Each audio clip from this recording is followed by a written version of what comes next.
Hello? Can anybody hear me? Yeah, I Something can hear happened. you now. Oh, okay. For some reason, my Yeah. microphone ended up muting itself when I switched to scene two. That was really weird. Okay. Oh, great. Well, welcome to the podcast. This is the new set. My Hey, my first guest on the new set is Vikki Savage. Say hello. Introduce what's yourself. up? Wow, what a set. I know. I'm Man, the ultimate these dirty boy. garbage bags are super comfortable. Oh, they're filled with all the Great. homeless people that used to be in this alley. I cleaned up crime. Yeah, I took like a that page out dead of the person Oscars. by the trash can. Oh, he's just my producer. He wasn't homeless. He didn't want me Oh, to be in okay. this alley. You know the funny thing Oh, well. is that corpse used to be a homeless man shooting up, but then it was against Twitch's TOS, so I was like, all right, guess I'm changing it to a corpse. So it's Wonder how been. they're gonna take to Evan's dead dog with a heroin needle in it. Oh, you Probably know not what? well. I might be able to implement him somehow. That'd be fun. Bring in the dead dog. I mean, yeah, yeah, there you go.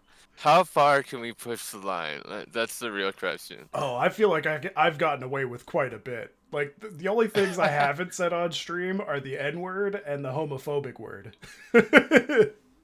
The Those are homophobic word? Oh, I can say that word. you can, but I can't. But that's like a black person Yeah, being able to because say the N word. I can't, I but know they I'm a can. faggot. Like, that's okay. So yeah, like I don't know if Twitch's TOS affects like other people saying it on your stream, but I don't know. I'll roll Well, the I guess we're dice. gonna find out now. Worst case scenario, I get banned for a All right. day. Who I cares? got it. I got it out, so we don't have to say it anymore. But it's Oh been yeah, said, yeah. so It's been it's said. on the table. Yeah. It's on the table. We are pushing the limit. I mean, if I can get away with doing it in Call of Duty, I'm pretty sure anybody that's a guest on this can say it as I much as they mean, want. I've gotten a lot away with a lot of shit on Call of Duty, though. Oh, I mean, everybody does. Oh, I can't even figure out which way Yeah. my hair is going because my camera's backwards. So now I'm just combing at my hair like some sort of fucking moron who just got his hands back. A very specific analogy for all those people who just got their hands transplanted. Can you give me a high five? Well, I mean, technically you can now because you got the new hands. Yeah, I got three hands actually.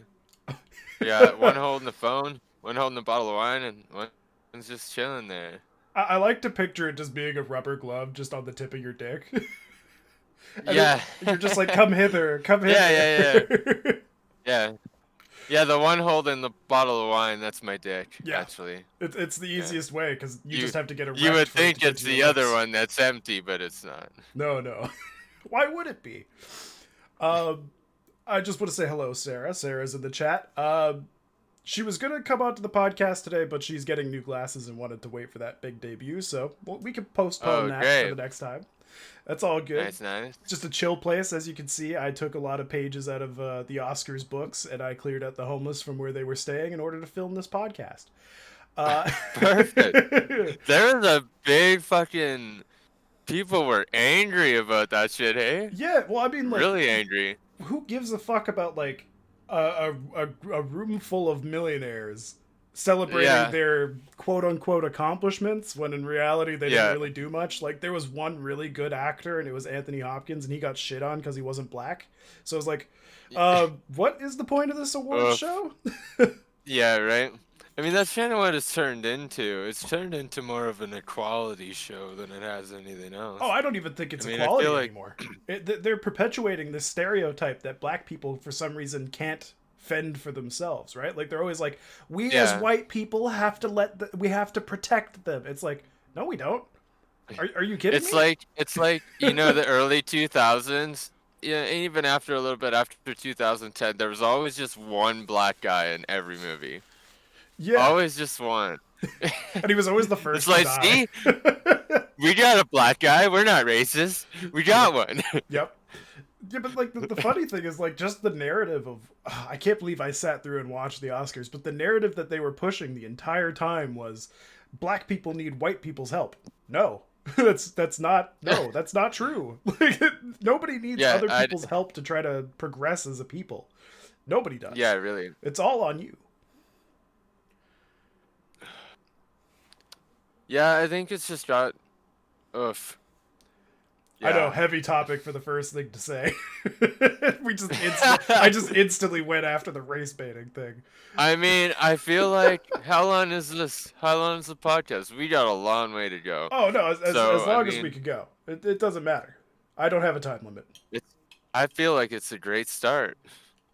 I mean, it's definitely going to keep Get people the interested in seeing what the hell we. else is going to be in the podcast.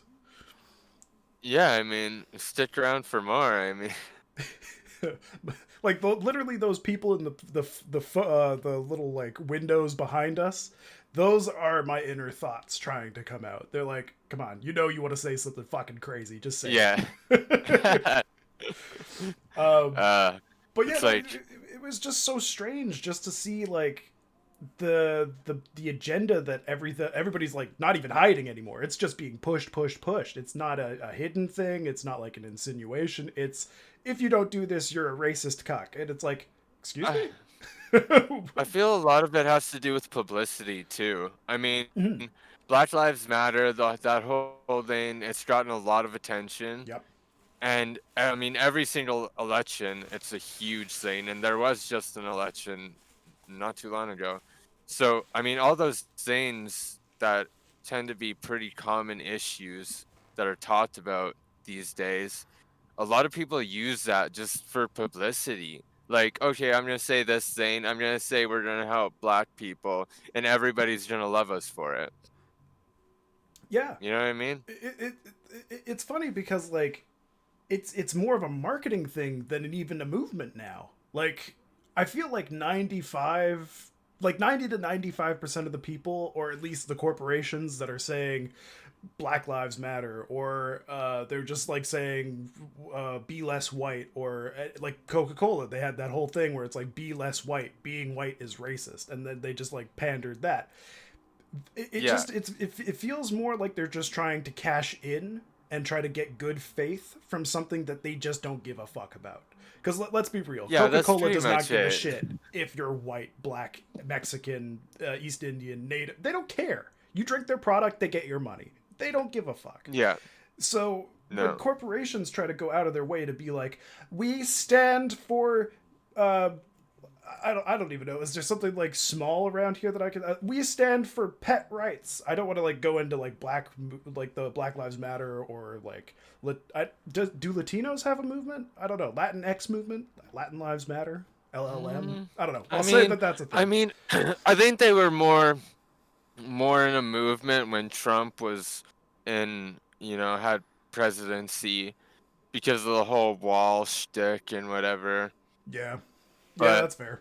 I mean, for the most part, I think, I think they just don't care. I think they just want to live their lives and be normal people, right? Mm-hmm. I honestly don't see very many Hispanics complain about racism. I know there is a lot of Yeah. racism against Hispanics, but Oh yeah. it's just not something they really talk about a lot compared to, African American black people. Like the thing is, I don't even really want to say it that way, because I think it's very few people are actually going out of their way to make everything a race issue. But like there is a lot of racial issues in the world. Like again, Yeah. the funny thing is that most of this is happening in America. And America, with their close-mindedness, they always think that our issues are world issues, right? Like as a Canadian, I don't have white privilege. Some people in America will be like, "Oh, you're just saying that because you don't see it because you have white." No, there's no such thing as fucking white No, privilege in Vancouver.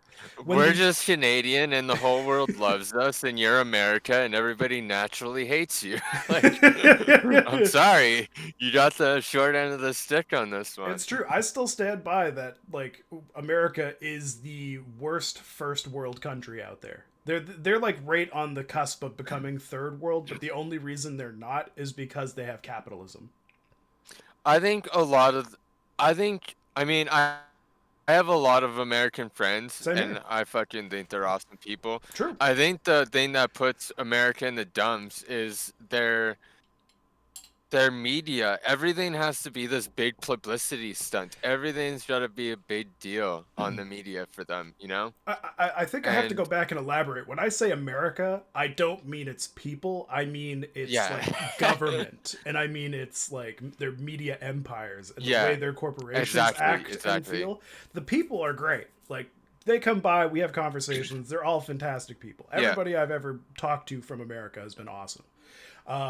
But when I say America's the worst country, like worst first world country, it's all because of the government. It has nothing to do with the Oh, people. 100%. 100%. I just And need to that clarify also goes that. goes back to I also don't think America is like I don't think there's more racism in America than anywhere else in the world. I think they just make a bigger deal out of it.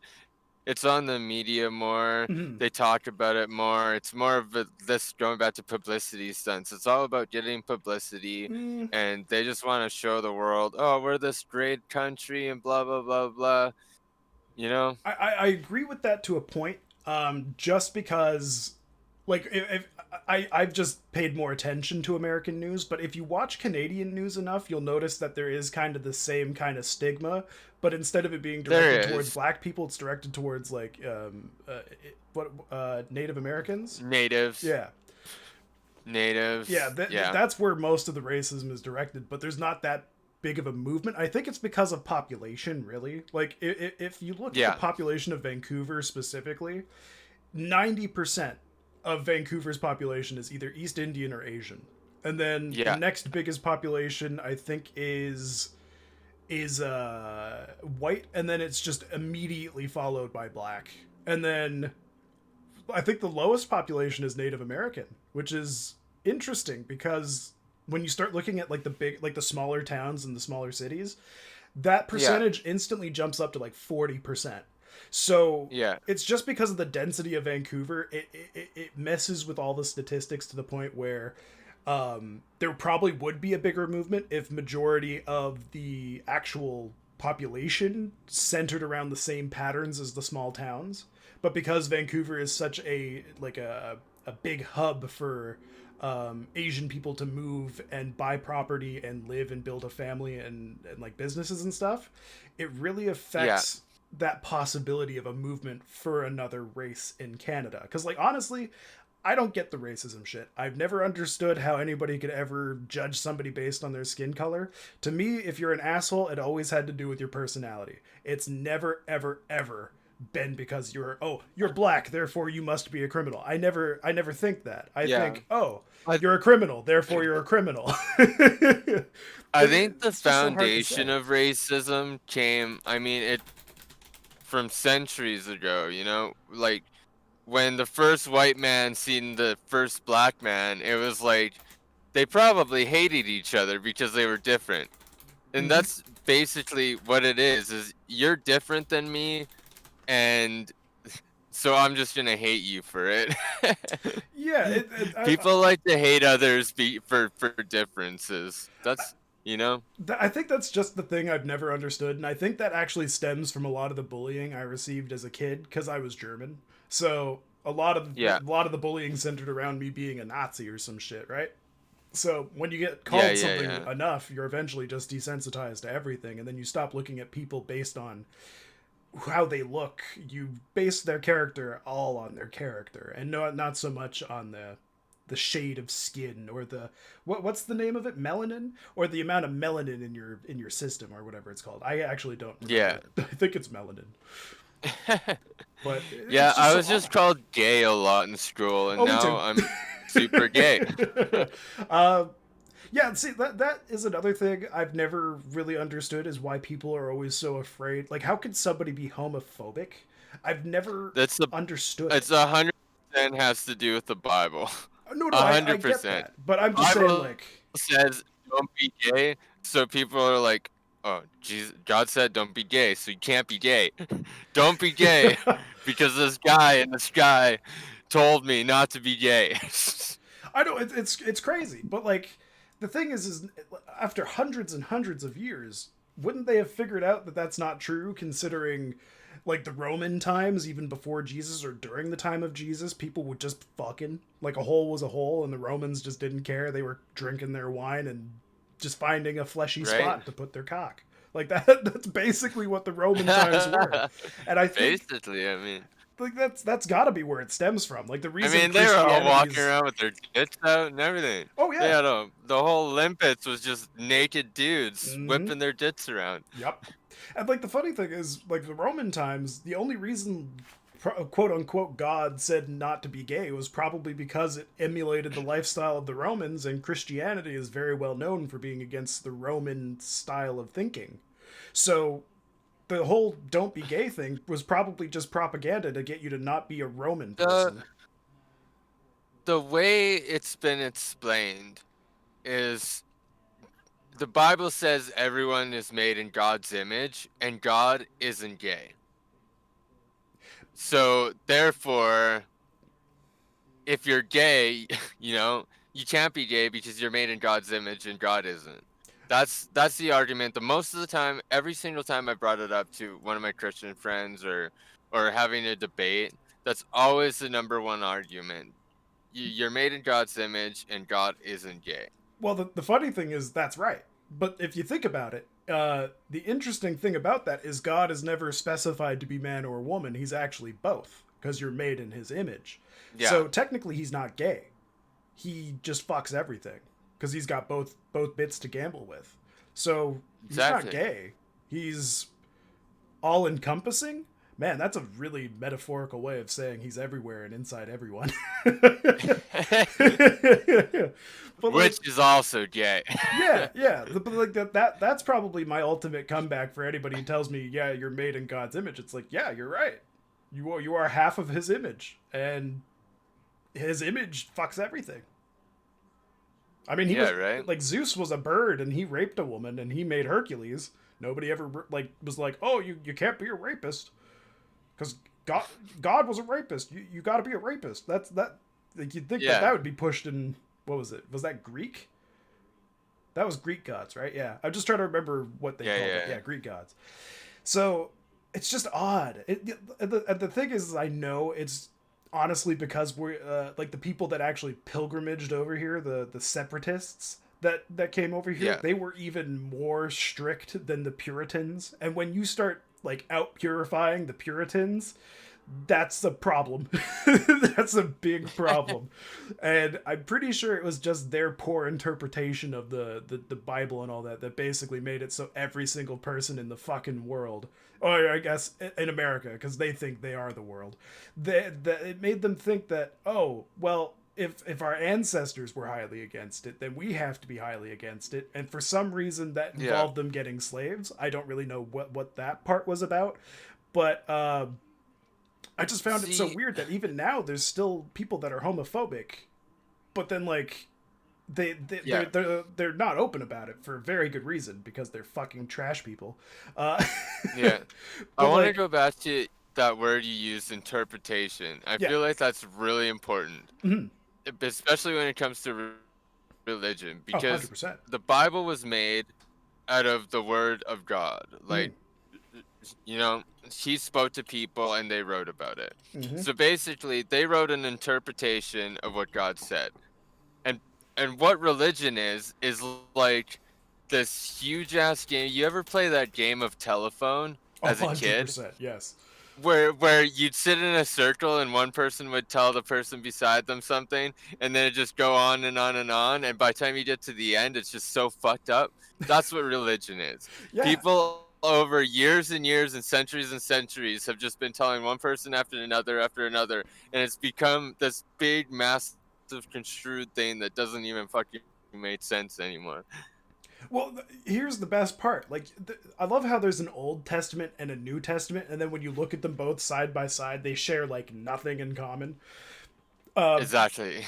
The biggest thing, though, about the Old Testament that I found fucking hilarious is the way they interpreted angels. It is by far the most bonkers thing I've ever seen. Like, one of the angels was just a wheel with wings. That was A an angel. wheel with wings. Yep, Yeah. that was one of the angels. Another one was literally just a pile of eyes. You couldn't see any body or anything like that. It was just a pile of fleshy eyes, and that was an angel, not a demon, an angel. So Oh my the Old Testament is really, really fucked up. Like The it Old is Testament is super fucked up. like it's just worth reading to see what people came up with back when they could just say whatever they wanted was God's word, and it Yeah, is the right? fucking most bonkers thing in the world. And It's so that's crazy. basically what the New Testament is eventually people realize actually we can't say that anymore, so we should probably change that. Yeah, they were like, "Who's gonna believe that an angel's a wooden wheel with wings?" Yeah. This thing that's been existing before time ever was here, and it's just like, oh yeah, this is the Yeah. angel of wheels. The Yeah. cavemen didn't need to Yeah, invent that it. doesn't make sense. I don't care who wrote that and how true it was. It doesn't make sense today, so let's change that. Here's the No, it's saddest part: is it was probably one dude that was writing the book, but he was so drunk on like wine and shit like that that he like looked at his own carriage and the carriage was like moving, and he was just like, "That must be an angel." Angel, don't I go. imagine, they do say you start hallucinating after you lose a lot of sleep or you're Mm-hmm. starving, Yep. And I mean, starvation was a pretty common thing back then. Oh And yeah. I mean, I wouldn't be surprised if everybody back then was just hallucinating all the time. Oh man. Oh god. There was a point in my life where I would get to that stage on an almost regular basis with sleep deprivation. Um, Yeah. it was back when I moved to Williams Lake. That I don't know if you know where that is, but it's in Yeah, yeah, BC. yeah. It's so cold, so isolated. That place fucking sucked. I hear that, Williams Lake. If you're listening, fuck you, you suck, and I'm glad half of you burned down anyway. Hooray, forest fires. Um, I'll never get over that fucking place. Scarred me for life. But that place, I remember doing YouTube for the first time, and what I would do is I would go on recording binges just because of how much storage I would have because I had hard drives upon hard drives, and Yeah. I'd probably record for about a solid 3 days straight with no sleep. And then once I started hallucinating, that's when I would go to bed. And then I would Ah, sleep for a whole I'm day. seeing demons again. I Yeah. should probably go to sleep now. Yeah, no, it was really, really weird. And then before I deleted all the old videos, I went through a couple of the old ones that I knew I was extremely sleep deprived in, and I was like, holy fuck, I'm insane. What the hell?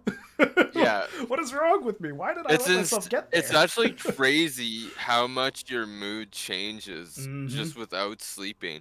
Like Yep. you should be having like the best life ever, and your mood will drastically change just from not sleeping. And I noticed that I used to do that a lot too. I would stay up for several days at a time Mm-hmm. just because I always wanted to be doing something, Yep. and having ADHD, my mind's always going. So all I'm thinking about all the time is I gotta do this, I gotta do that, I gotta do Mm-hmm. this. And it's when I thought about sleeping, it was just, several hours of my time that I wasn't doing something that I should be doing or could be doing. You know what I mean? Yep.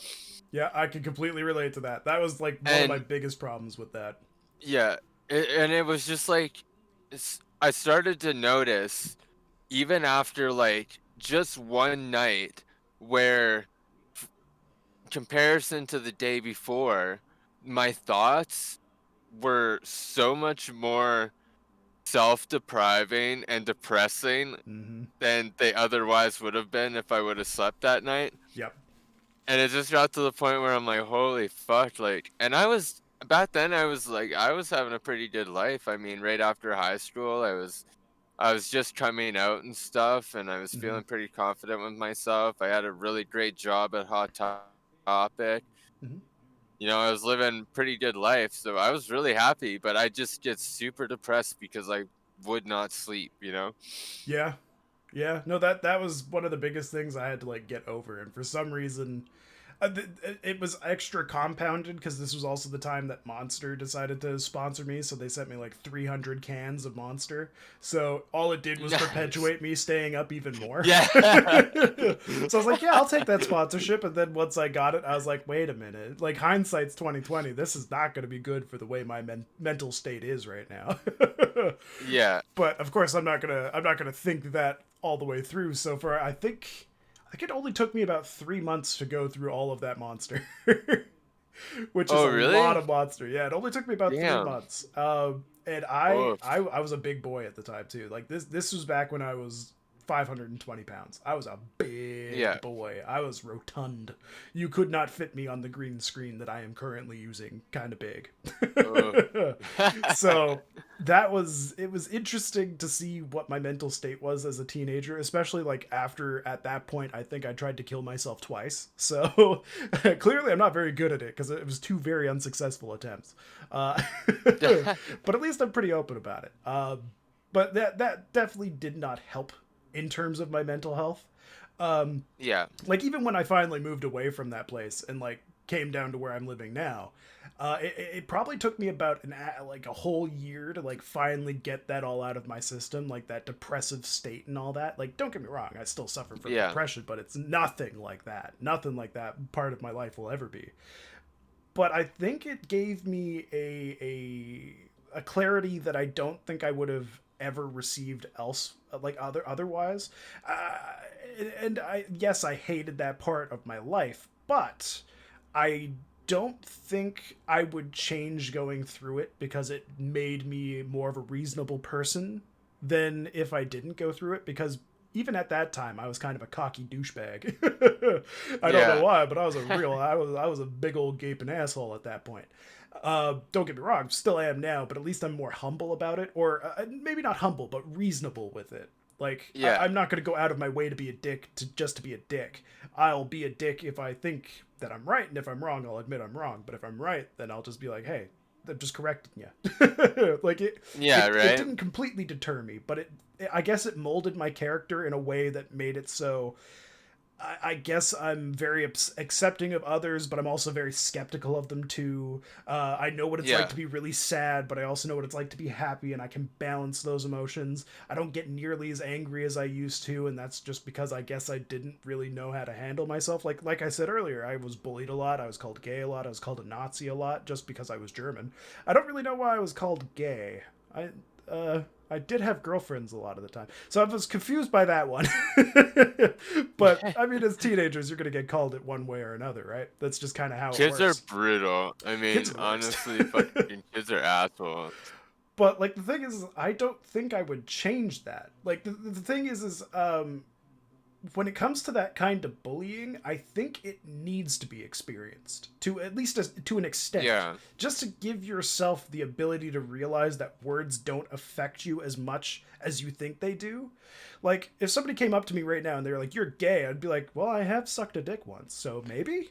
But like, See, I came to realize this a while like well, maybe not a while ago. I mean, I went through this stage in my life where I lost two of my best friends to suicide, and mm, that fucked with me yep, like a lot.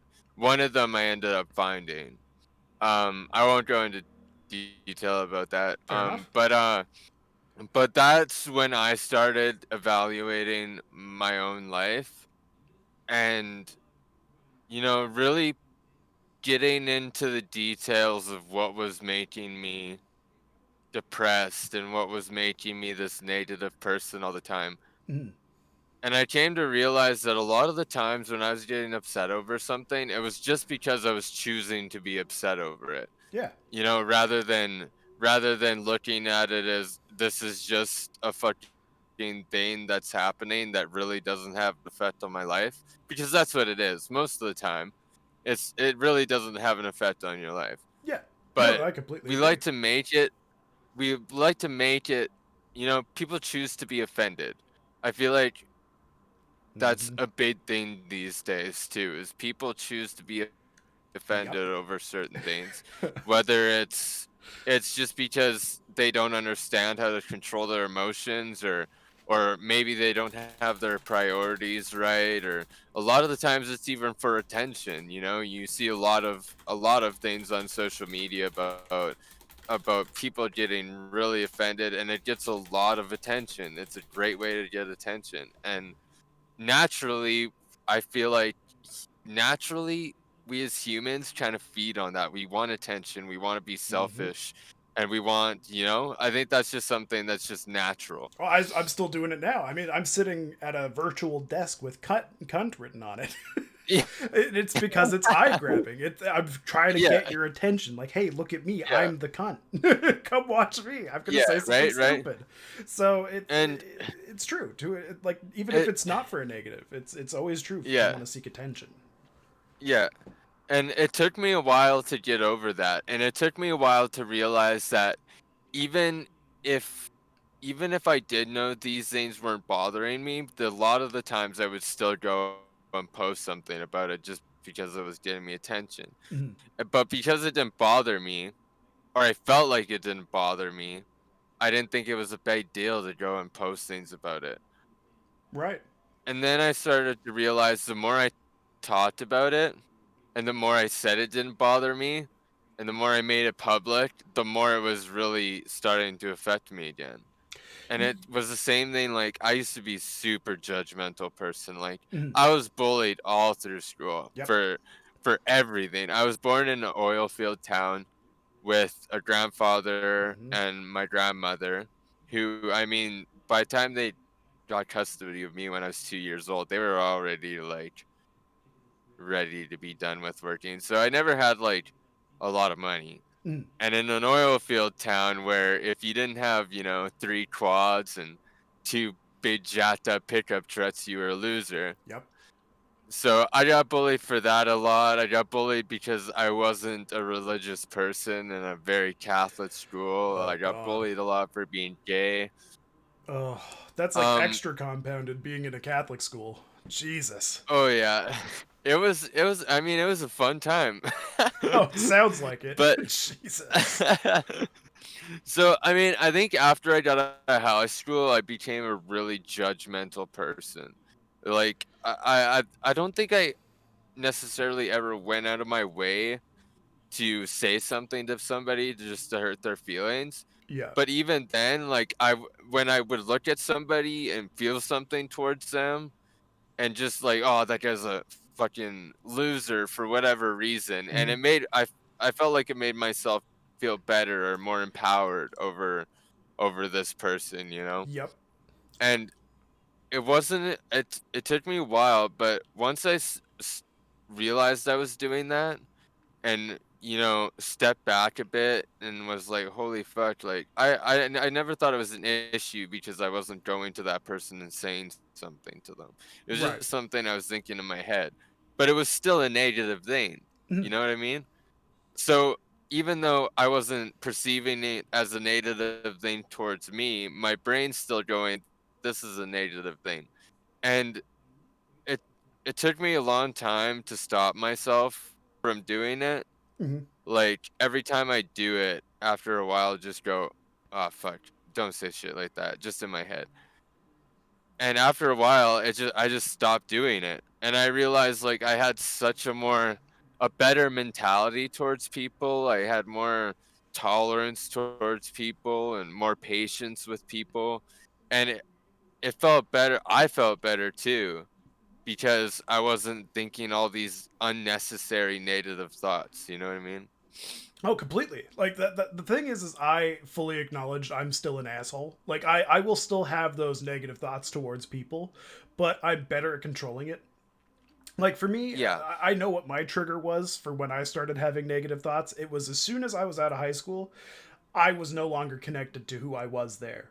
I am now something Yeah. completely different. And subconsciously, me becoming somebody different was me becoming the people that bullied me. So I was extra judgmental of other people. I was criticizing them for who they are, what their actions were, what they're doing, even though it wasn't necessarily bad. I was an asshole. I will full on admit that I judged people based on how they looked. And that was just because it was more like getting that those years of bullying and the steam off and out of me, so that it's Yeah. just Yeah, completely yeah, gone. yeah. And then I was able to reflect on it, and then realize that I don't have to be this way with everybody, so I'm not going to be.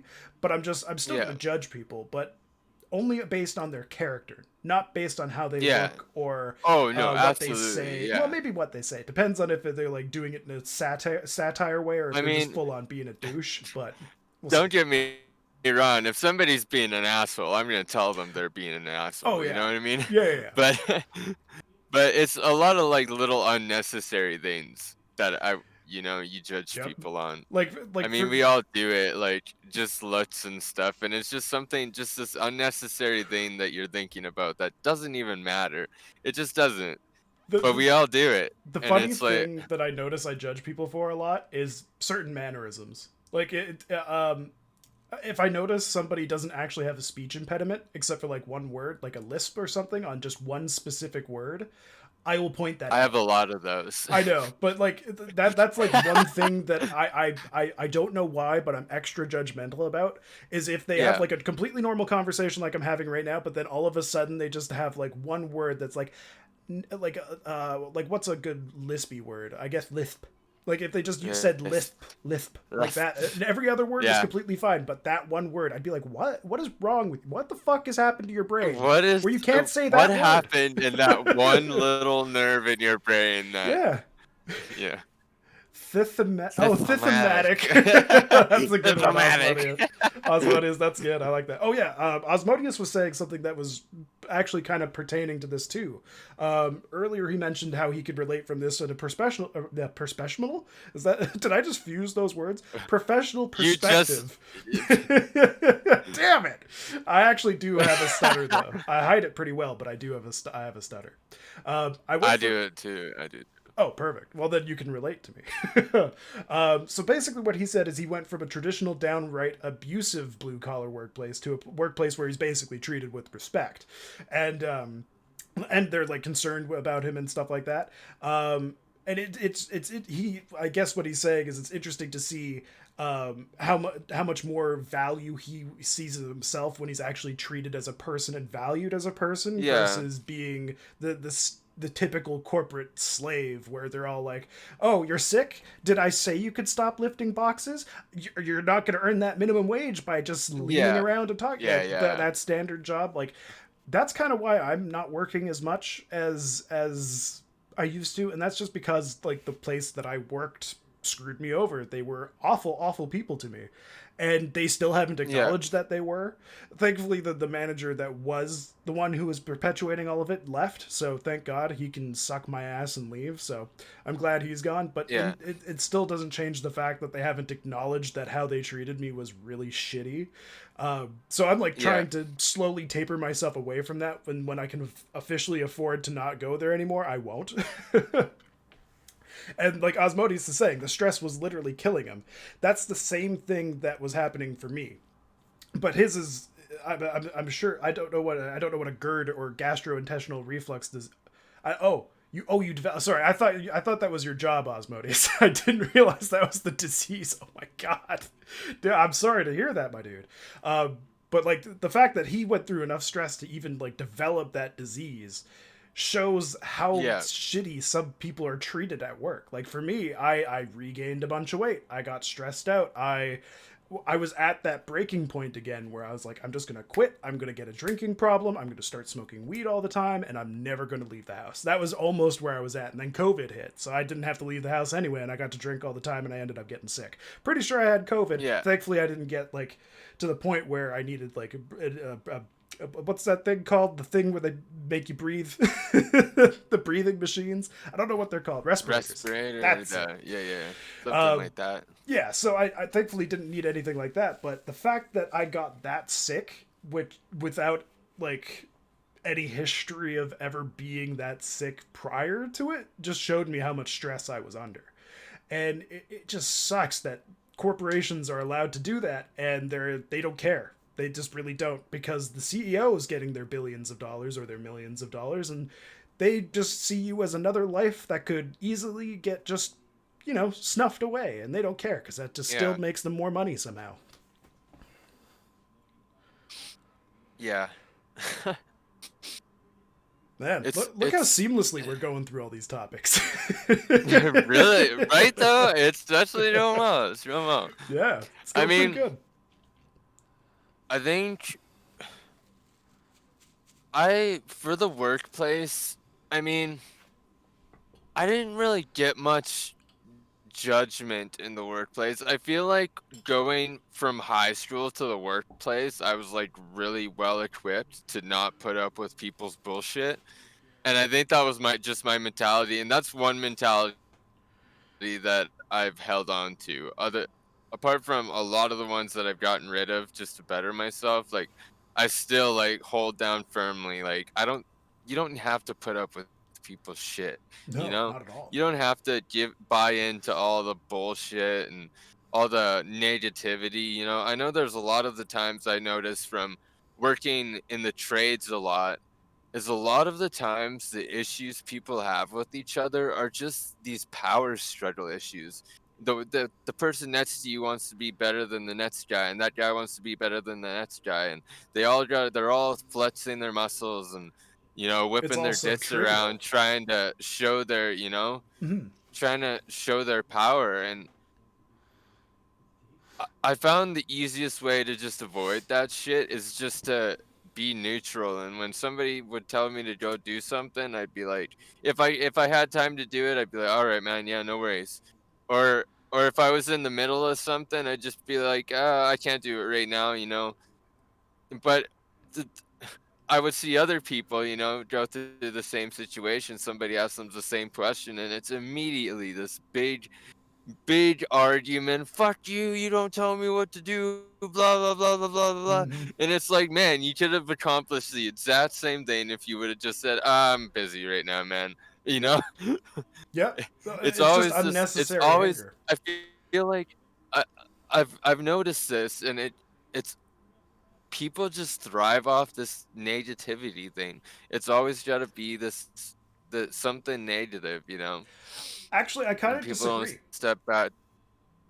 I disagree with one key element to that. Like, I don't think inherently everybody thrives off of the negativity. What I think is they don't have a place to put that negativity that is a healthy place to put it.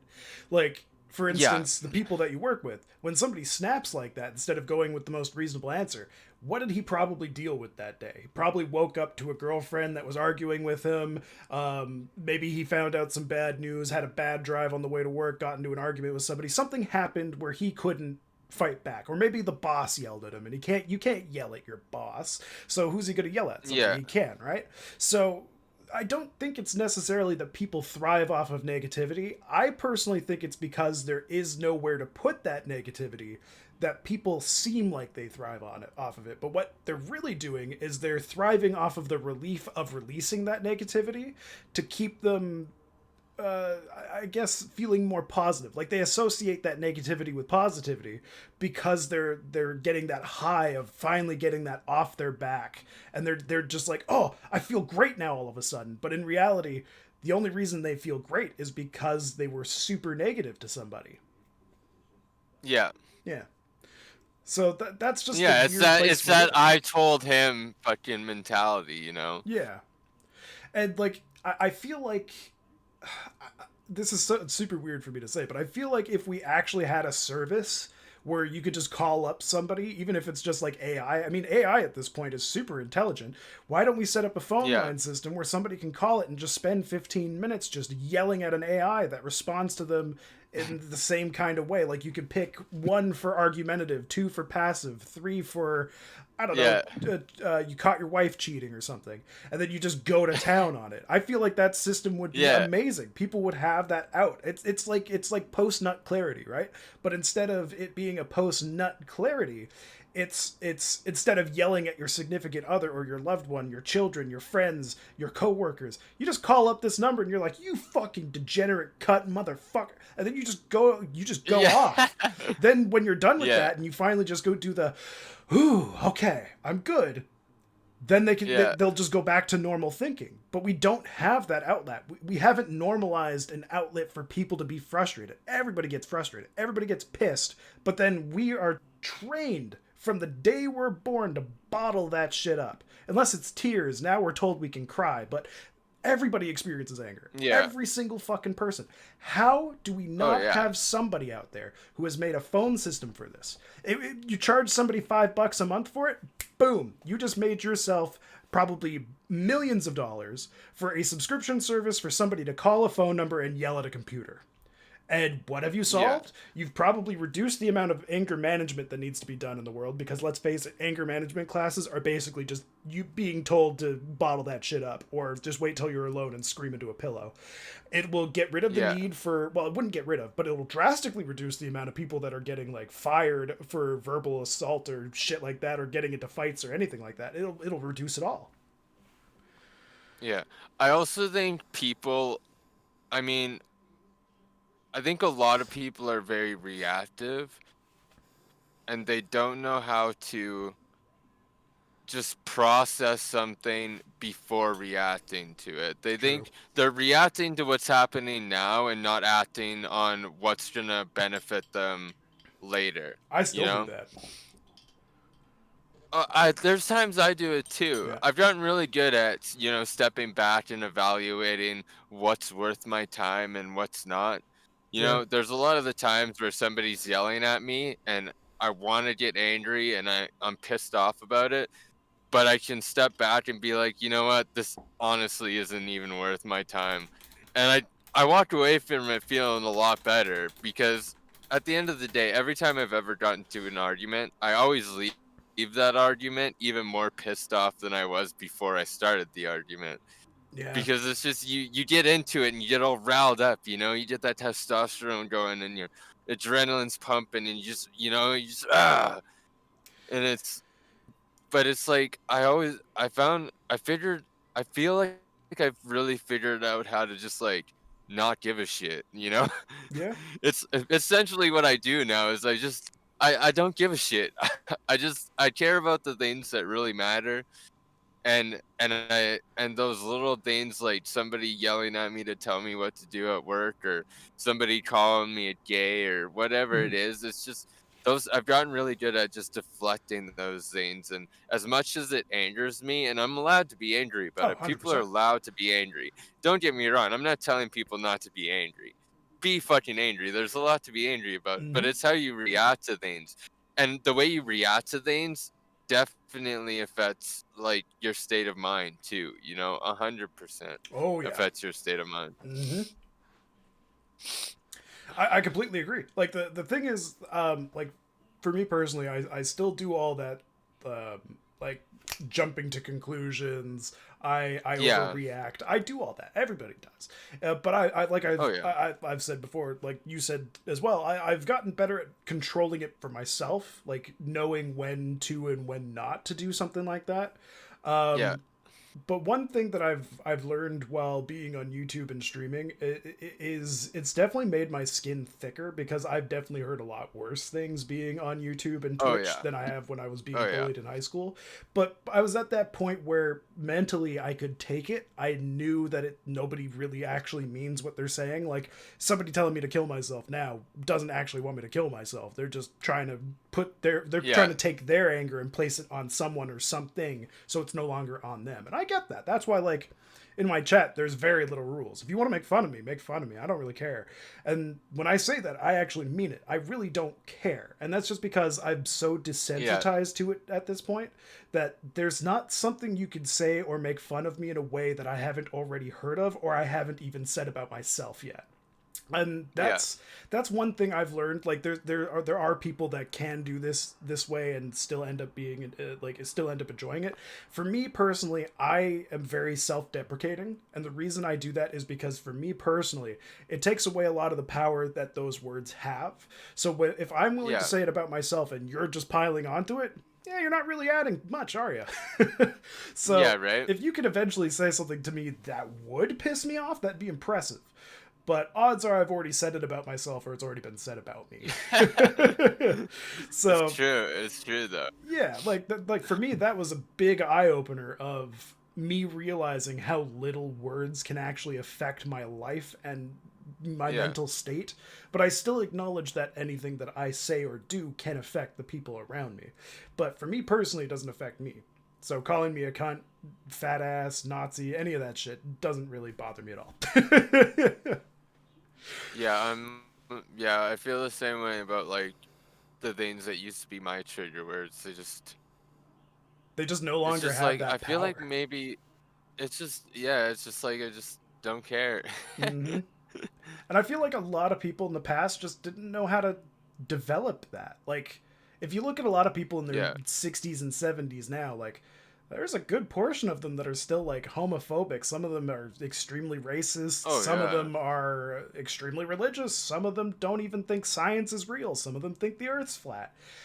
A lot of that And some of them stems. are still very angry people. Hmm. And I think a lot of that stems from the fact that when they were kids, they were taught to literally bottle everything up, and if Jesus didn't accept it, Yeah. then you're not allowed to be it. So, like Yeah. that kind of mentality really stifled evolution. Let's just put it that way. Oh, for Because sure. like, if the I church think never I think existed, we would we have flying cars by now. Just saying. I mean I think the flying cars thing I think the flying cars thing is plausible except for the fact that people aren't responsible enough to have flying cars. I can see me sitting in a passenger seat right now with you or somebody else, and you hear that ding of the fuel light, and don't worry, we got like 10 more miles. I know my car. Right before we fall out of the fucking sky. I think that's the only reason we don't have flying cars. Actually, I disagree for one main reason, and it goes back to if the church didn't exist. So think about it this way. The only reason we're as dumb as we are as a species is because for majority of our lifespans, we have been trained to just have faith in somebody that may or may not exist. We don't have the idea of repercussions taught to us. Like if the church didn't exist, if somebody died, they're dead. They wouldn't have this, oh, well, they're just Yeah. living another life. Mistakes happen. They wouldn't have that mentality to accept the stupidity. It would have literally been, you do this, you're dumb, you dead. So we Yeah. probably would have been more of a safer species if we didn't have religion. I don't care if there's a god or no god or anything like that, but if we didn't specifically have religion holding us back, we wouldn't be as dumb as we are. Because like I remember even when I was a kid, I was taught, oh, when we die we all go to heaven. That is just to make it so you're not panicked about if you die. It's a comfort thing. Yeah. And when people are comfortable, they do stupid shit. Colleges are a very big breeding ground for stupid shit. And why are they comfortable? Because they're idiots. They've been taught that if they do Yeah. everything right, they'll end up successful, they'll have a good life. My Yeah. point is if religion had no existence whatsoever, we would have progressed much further as a species because we wouldn't be thinking, oh, well, we wouldn't need to we don't need medicine because God will save us, or we don't need vaccines, God will cure us, we don't have mental health problems, God will fix us. If we had stopped using God as some sort of excuse to stop progressing, then we would have actually progressed. Who knows where we would have been? Like, religion has held us back for thousands of years. Like, 500, 600 years ago when Da Vinci was around in the Renaissance, he Yeah. was already miles and miles ahead of everybody else in his time frame. But he was again being held Yeah. back because the church was burning all of the texts, all of the science texts, anything Yeah. that could be something that we could use as a foundation, build ourselves further, was just destroyed by the church because it wasn't God. So that's where the hypocrisy comes into play too, because according to the church, we're all made in God's image, so being gay is bad. But if we're all also made in God's image, why is science bad? Science Yeah. technically doesn't disprove God. If anything, it just proves how much more there is out there. So why did the church want to hide that Yeah. so much? Why did the church not want science around? Well, it's simple, greed. They wanted all the tax money. Yeah. So we let a symbol of power control taxes, control people's Yeah. thoughts, and push narratives that didn't actually benefit anybody except for the Yeah. people wearing the cloth. And when they decided to be like, science bad, burn all the books, and they did Tell that. them dinosaurs don't exist. Quick, hurry. Tell them the world's only 6,000 years old and it's flat. It's flat, I tell you. It's flat. It's flat. But like, when you have hundreds and thousands of years of people just completely like regurgitating that information, of course it's going to Yeah. hold us back. It's such an old school way of thinking that it doesn't make sense. And like, look how much we've progressed since 1920 to now. In 100 years, we went from being racist to being less racist, but we also have good medical science. We have machines that didn't exist or was even thought of back then. We have televisions. We have nuclear bombs. We have space travel. We have so much happening in 100 years that would have never been thought of over the thousands of years that humans exist prior to that. And that all only Yeah. happened because we stopped using the church as an almighty power symbol. We just let it be something that people could believe in, but once we stopped making it the top tier of the hierarchy, just under the king, that's when real progression was starting to be made. So when you look at that small exponential growth we had in 100 years, what would it have been in 1,000 years? Like, what if the industrial age could have happened 600 years earlier, but because of the church, it just never happened? Yeah. That's why we could have had flying cars, because technically we would have been 600 years more advanced, but because of our setbacks, we couldn't be. Yeah. Yeah. Yeah. Made sense. Yeah, this I'm clearly not stoned enough. Being too much of a smartass. I've been getting bait this entire time, so you're like way too far behind. You need to catch up there, buddy. I would, but I need to charge my vape. Oh man.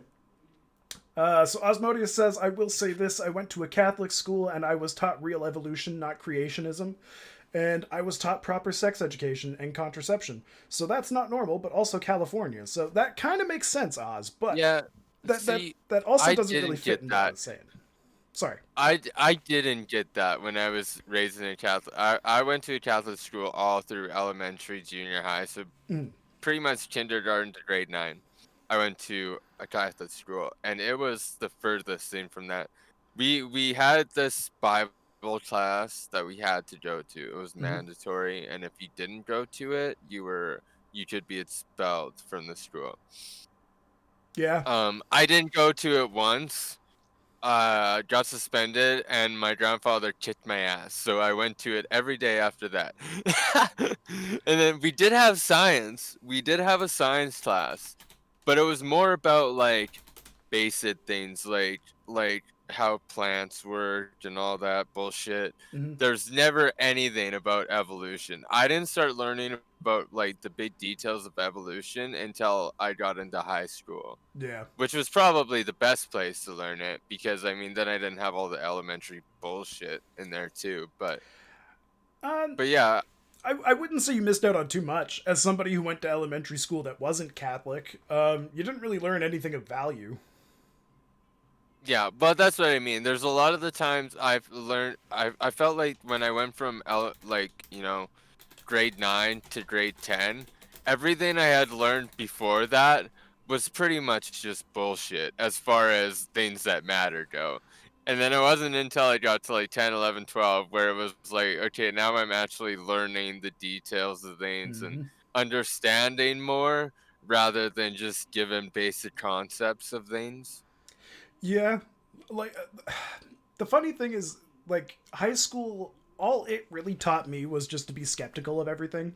As weird as that Yeah. sounds, all it really did was make it so that I need to see proof in order for this shit to actually be Yeah. consistent. Because the amount of Yeah. history And that I've learned that I just found out has changed is just like beyond me. yeah. Like when I was a kid growing up, Pluto was a planet. Now it's a celestial being, Yeah, but it's same, same. nothing I else. remember being so pissed off about that. Hmm. I remember, I remember going to class and our teacher telling us that Pluto wasn't a planet anymore, Hmm. and the whole class was pissed.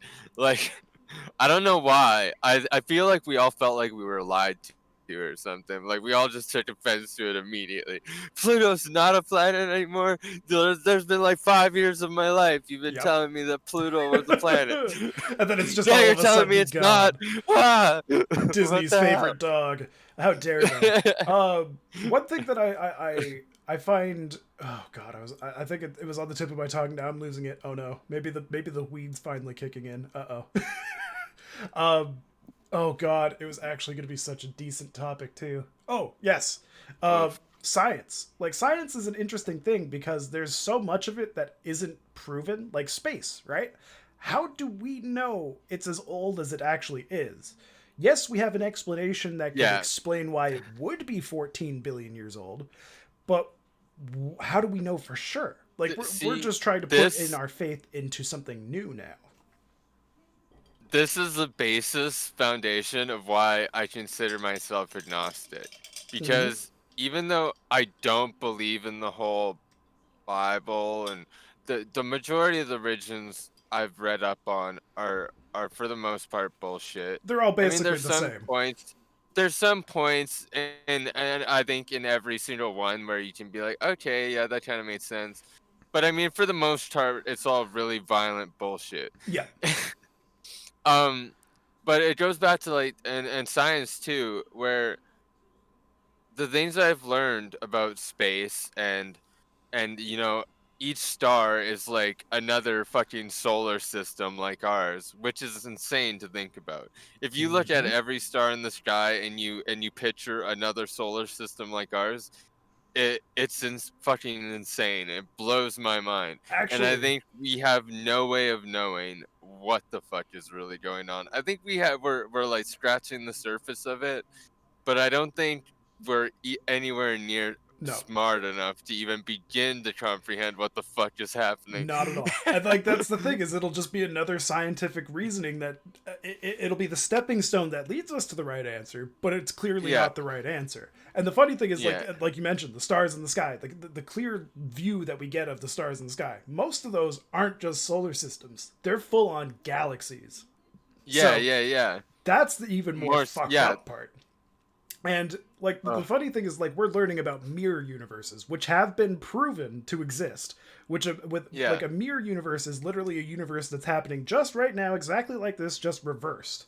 And they found particles of that actually existing, and that just proves that there could be a multiverse theory. And a multiverse theory is a problematic thing for people in religion. Well, actually, it's not even really problematic. If anything, it proves that religion exists. Like, it proves that there is a god in at least one of these universes. And the yeah, funny thing about multiverse theory is once you say something, or once you act on something, once you think of something, that universe is then created. So if I were to say there's a universe where I am just attached to a milking machine my entire life, that is happening right now. yeah, There could be a universe where we're immortal. There could be a universe where time doesn't actually exist. You're there. That's it. Simple as that. yeah, But the fact that they found a mirror universe or particles that led to it just shows that there's so much that we just do not comprehend. Another one is wormholes, right? Like as a kid, we were taught wormholes connect 2 points of space, but then make it flat yeah, so that there's no time that's actually happening as you're going yeah, from one place to another. They're so small that you couldn't even send like a fully formed atom through them, but they yeah, do exist. The thing is if we as a species want to be able to like do huge space travel and shit like that, we have to find the way to actually create those wormholes, which theoretically can happen because all they are is tears in the space-time continuum, which is fine because that should be something that maybe not now, but like a million years down the road, they did something with the Hadron Collider and they finally decided to make their own wormholes, and then that's how we would do space travel because it'd be instantaneous travel, no need for cryogenic freezing, no need for sleeping, no need for any of that shit or time for travel or anything like that. So like yeah, when we start learning about these things and how they actually work, it's just amazing how wormholes went from being something that we were taught being so big and like spaceships can go through them, to finding out that they're literally the size of a molecule. So it's like, yeah, that one thing that you were taught about in school, or like they insinuated in schools, yeah, it turns out that no, we've never seen a wormhole That's that not true. big. So Osmodes says that's the difference between science and religion. In religion, you don't need proof, and you can just believe. Science has to have proof, and no credible scientist will ever say anything is ever like fully proven. And it's that Yes, aspect of they scientists Allowing for variables and not saying anything is 100% lets people think, oh, they don't even know. Like, if science is 99.9999% sure of something, those people will take that to mean zero. I think Yes, to a point. the simplest way to sum this up is religion is all about proving itself right, and scientists are all about proving themselves wrong. Yeah, I know what scientist was that? I forget who it was, but he said every time I go into something, I go in to prove myself was that wrong. Hawking? You know, and I think that was was Hawking. it? I don't believe it was Stephen Hawking's. I I don't think think I it remember was. him saying that, though, at Um, some point. it might have been, but for some reason I feel like I remember it as somebody else. For But all I know, he's anyways, quoting him too. yeah. um, but yeah, so he goes into every single thing with the ambition to be wrong in the situation, and almost every time he was. And that's the interesting thing about science for me is nobody's out there trying to be right.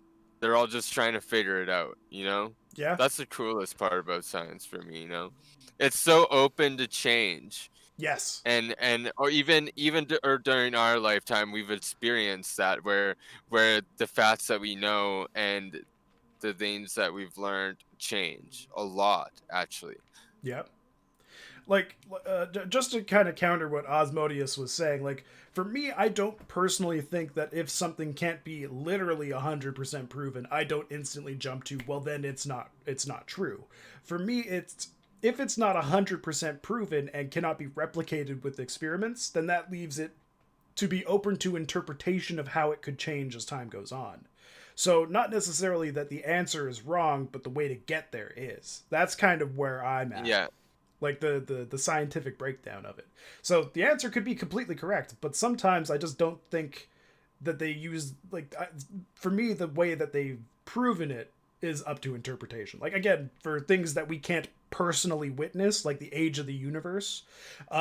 Actually, Yeah. one of the things that I thought was interesting is how. Okay, I've never actually Googled this, so this is probably proven already. But I'm just gonna bring this up so that somebody can call me an idiot down the road.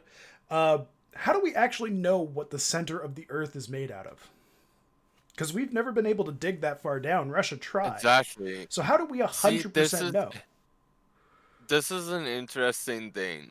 If you think about it, that every scientific fact that we know now, or theory, fact or theory, whatever you want to call it, Hmm. it's all stemmed from something.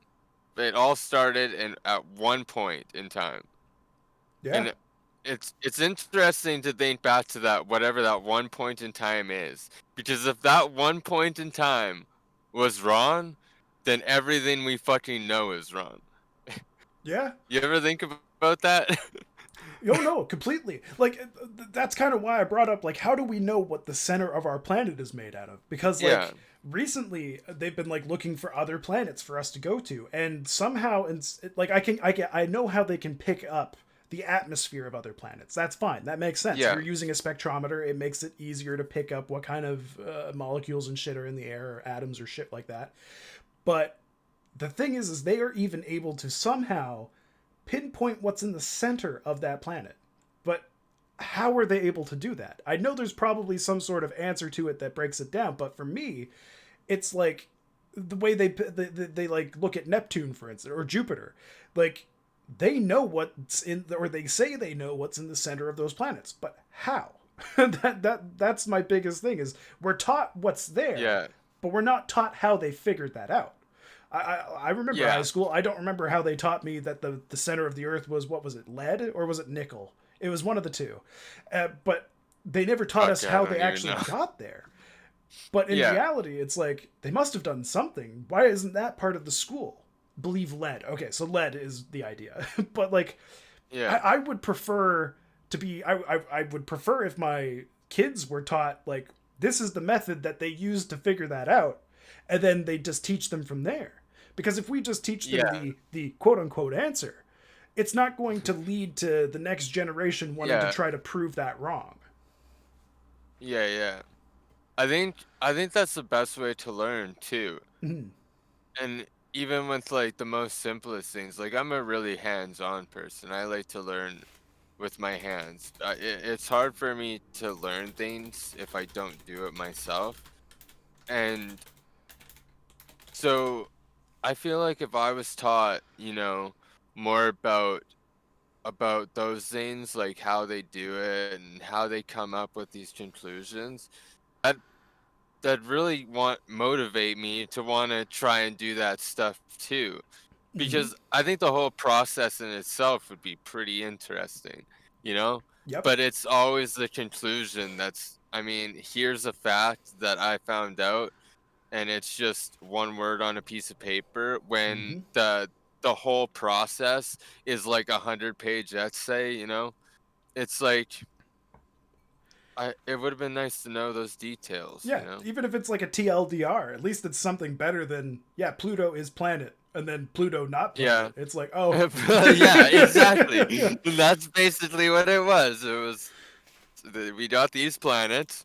Now we have these planets, except for Pluto. Yeah. Pluto's not a planet anymore. We just kicked it out. It's the we redheaded stepchild of the we planets. had a meeting and we all just decided together that Pluto's not a planet anymore. Yep, it's strange, but like I think that's going to be something that I think especially the school system needs to start reevaluating, because I remember hating almost all of my teachers, and that was just because they were so fucking boring and so strict with how they had to do things that it just made Yeah, learning like the most unfun thing in the world. They didn't encourage creativity. They didn't encourage people to talk. They didn't encourage yeah, anything other than sit down, shut up, listen. And yeah. if you didn't do that, you were the bad kid in the class. So what I I, mean, I I that's just think they should change up teaching in general and yeah. encourage the actual process to be taught instead of just the answers. See, this was explained to me really well a while back that education, the foundation of education, what we have today, was made back in a time where, you know, they say it's preparing you for the real world. Well, back then when it was created, it was very much the sit down, shut up, do your job, get paid, go home, come back, sit down, shut up, do your job. But today's society isn't like that. We've progressed past that, and we have a lot of human rights and stuff now Mm-hmm. that don't fit well with that agenda. And we've learned a lot since then. And it's crazy to me that the places we're learning and trying to progress are still, you know, decades and decades and decades old. You Yep. know what I'm saying? Oh yeah. Actually, okay, this is something I find very interesting about modern science. You ready for this one? So Yeah. you've probably faced this a lot in Alberta as well, where they're like trying to cut back on plastic bags. Like, you know how they're just like trying to outlaw them, like just completely. Turns out the plastic bag industry is not as bad as the reusable bag industry. So reusable bags, you would have to use one reusable bag 600 times in order for it to make up for one plastic bag. Yeah. 600 times for one I plastic think I bag. heard this somewhere. Yeah, Yeah, that's it's kind of crazy. insane. It's the same. It's the same thing with electric Oh wait, cars. no, I You think I know have how that much backwards. pollution?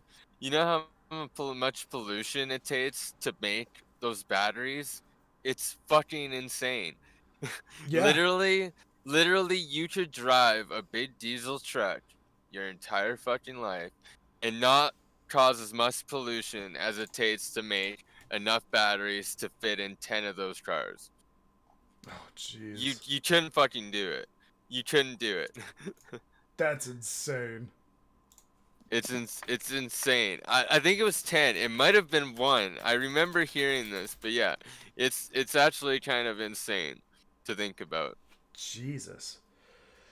Oh man. Yeah, but it's funny because it's just so like universally accepted that these things are better for the environment, even though it's not necessarily true. And I find it Yeah. funny how quickly like even for modern science, scientists were just flat out just like, yeah, for one reusable bag, you have to go through 600 plastic bags for it to be the same kind of impact on the earth. And You know, my and monkey brain is just it's like, kind of that's a lot. yeah. Also, you'd never catch up to it because they're still producing plastic bags. Mm-hmm. In order for that to ever work to the point where it was like making a difference and actually, you know, slowing down global warming, you'd have to completely stop producing grocery bags. True. Because I guarantee they're producing ton more grocery bags than they are reusable bags. Mm-hmm. Tons more. Because the demand for reusable bags just isn't there. A lot of people use them. I use them when I can, but I don't always. There's still tons of times I go to the grocery store where I'm not gonna bring a reusable bag with me. I'm sorry. Yep. No, I completely agree. Like the funny thing though that I find with plastic bags and like those reusable bags is a lot of those reusable bags are made out of plastic. So it Yeah. doesn't actually like completely eliminate plastic when they could easily move to fabric bags, but they're just not making that push, I guess, because of I mean, cost. the But it's strange. the I'm the thing that doesn't like for it to work. Number one, you'd have to stop making reusable or plastic bags. Number two, every single person in the entire world would have to have at least a few Mm-hmm. Yep. for it to work, and that's just never gonna happen, ever, ever, Mm-hmm. ever. Not because once everybody in the world had them, then you should stop producing them. Yeah. But at the same time, maybe you shouldn't because you'd still have to have replacement ones. So the whole fucking thing is just stupid. And it's kind of funny because like even if they pushed the narrative that taking all the plastic out of the sea and reusing that to make those plastic like the new reusable bags would still Yeah, leave a huge impact on the earth to the point where it's redundant. It makes no sense. Oh, well, yeah, you are saving the sea life, but in reality, you're just yeah, making global warming go faster again because you're yeah, reigniting those furnaces at those factories to make those bags, yeah. and it doesn't even really help with the recycling of those bags to turn them into bags. Yeah, like I get recycling It. programs still help, but specifically for I mean, reusable bags. it just enforces the fact that I just think we as humans are stupid. Oh, I think we're 100%. just all fucking idiots. I, I don't I think any of agree. us know what we're talking about. I think we're Nope. all just really stupid. No, we have like a general idea of what's happening. It basically just all of our species is that one awkward kid in high school that like he gets a general idea of what's going on, but he doesn't really know Yeah. what's happening. That's what our species is. Yeah, and we're all the idiots that go to him and ask because we don't know that he's also just an idiot, just as not as much of an idiot as we are. Not quite as much, but he's still stupid. Yep, Osmodius made a good point that it's just really good marketing, and Yeah, it's true. Like if you look at electric cars, even though their impact on the Earth is just as bad in a lot of like in a lot of ways, it's still marketed as a way of being better for the planet. Like maybe in 1,000 years it will be, but it won't be in our lifetime that it'll be better. But it might be yeah. steps down the road when all of us are dead that it actually finally impacts the Earth. Um, But then what do I care? exactly. I'm Like gonna be that's the thing, fucking though. dead. That's the mentality Why of do it. I give a shit? I know. Why do Yeah, we I care? mean, It's not up to us at that point. But I mean, it's just funny that they've marketed it as you buy this car, you've saved the planet. That's exactly what Osmodius was saying. And to uh, me, I don't think that was ever how it should have been marketed. I think with just how people are, they should have just marketed on the greed. And it's like, you buy this car, you spend $2 a year refilling it. yeah, right. Like that would have been a much better marketing scheme. Yeah, but I mean, Like, would I personally go electric? Yes, I totally would. Why would I do that? Not because of the environment. I would do it literally because I don't have to go to a gas station. I can plug my car into the yeah, wall and spend exactly. $20 a year traveling wherever I want to go. I personally believe, knowing what I know about the pollution of the batteries, I personally believe if you own an electric car, you really don't give a shit about the environment because you haven't done the research to know how much pollution those batteries are making. You know, the Like, funny thing is that would actually fall under me. Like you would be like, you don't give a shit like about the really environment, and though, I'd be like, you're right, I really don't. though. Like the new millennial mentality. Why should I give a shit? I'm dead. I'll be dead. Yep. I mean, it's true though. I mean, I honestly, mean, that's been the I know mentality for decades. that's definitely not. I I don't know if it has. I know my like even looking at my grandparents, they're all very much. Maybe it's because I'm gay and I never planned on having children, Maybe. but I definitely do see like the want for your kids' lives to be better and their kids' lives to be better. But I mean, after that, it's like That's where it differs, though. even Is yeah, you could then, want your kids' I lives to be mean, better, but that's not you being like, I want the planet to survive. Like they're thinking yeah, about their kids' future. They're I not want. thinking about the planet's Listen, health. by time the planet's at a state where we can all just be happy and shut up about it, your generation's gonna be dead. Nobody's gonna know who the fuck you were or Yep. any generation that you ever had after you. Mm-hmm. Nobody's gonna fucking know. You're gonna be like this little like you're gonna be in the dirt and you're already into the dirt. You know what I mean? Well, actually, I'm not gonna lie. I'm super baked. I'm actually really hey, enjoying you know this. what? Thanks for This is having great. me, Hey, no bro. problem. You've been a great guest. I'm liking having you on here. Osmodia says, "Oh my God, you're gay." No, I can't believe no, it. really? Holy fuck, yeah, yeah. This is why This is Ruthless his had coming me out. on so that I came on to come tell the world that I'm just a massive homo. Oh, I'm glad I could be your stepping stool. Yeah, thanks. uh, Yeah, thanks for giving me this outlet. you can stand on my cunt Yeah. desk like So it's a if any guys soapbox. want their dick sucked after the show, I do that because I'm really fucking gay. That's when I get like 50 followers in the chat. They're just like spamming it. They're like, "Dick, Yeah, I want to get yeah. my Listen, dick sucked." this is a fair trade off, man. So I get to come out, you get more followers, See and that's free what the Twitch blowjobs. meetup's gonna be. It's just gonna be inside of a 7-Eleven bathroom with like a glory hole. Line up, people, line up. Line up. We're about to fill this donut. Oh man. Naturally masculine, fabulous. Yeah, totally masculine. That's definitely Super natural. masculine. Yeah. I think the only masculine thing about me is my voice. My voice is, I mean, probably because I'm baked all the time, so it's deeper. I think that And then might be what every it is man in because my you always sound family, tired.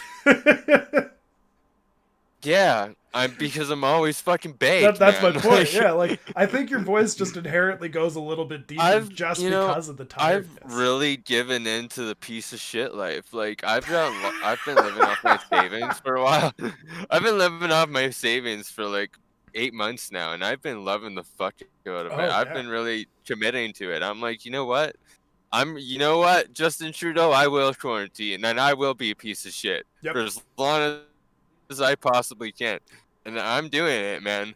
I've been doing it for I'm like just a doing year. my part for society. I'm staying in, not making anybody sick. Yeah. I've This is the first time I've ever been able to be lazy and say I'm saving your grandparents. really though, really It's though. so You know how perfect. busy my life was before this. I'm so fucking happy. Everybody, Yep. I want to go back to work. I want to go do this. I don't fucking want to do that shit. I Though miss seeing my friends, but I yes, yeah. mean, that's about it. That's pretty much it for me I too. could go if I could just go like this forever, where I could just be a piece of shit for the rest of my life. You know what? I think I might just do it. Yeah. I mean, like I wouldn't be doing Twitch if COVID never happened. Yeah, exactly. So, like for I me, think. I, it's letting me live that piece of shit lifestyle until I just run out of money. yeah. So I've just been getting really baked all the time, Yep. all the time. I like to mix in some liquor here and there. See, I used to drink a lot. I used to be like a serious alcoholic, Yeah. like really fucking bad. So I don't drink anymore. just because I don't like the payoff, you know? I Mm, mean, the for the night, it's alright. It's like it takes me so much to get drunk that it's like by time the end of the night, I've only really been drunk for about an hour, and then I have to deal with like 2 days of punishment after that, where I don't really yep. feel hungover. I just feel fucking like lazy, and I don't want to do shit, you know. Yep. And I don't like that feeling where I can smoke pot and I'm like motivated to do things around like And right worst now. I case mean, at scenario, the you're house, just but too like tired, and the next day you wake up and you're completely yourself again. yeah, Yeah. right. Like that was actually something I faced the first stream, or one of my first streams that I did on Twitch. I did a drunk stream for Resident Evil 2 remake. I had a bottle of Yeah, vodka, so I drank the whole thing in that 7 hour span, but I wasn't even drunk by the time I was done. By the time I was done the game, yeah, I was just like, now I'm just gonna feel tired for the next couple days. yeah, right. And It it was just so sucks, sad. man. I hated it, It fucking and it got to sucked. the point where like so.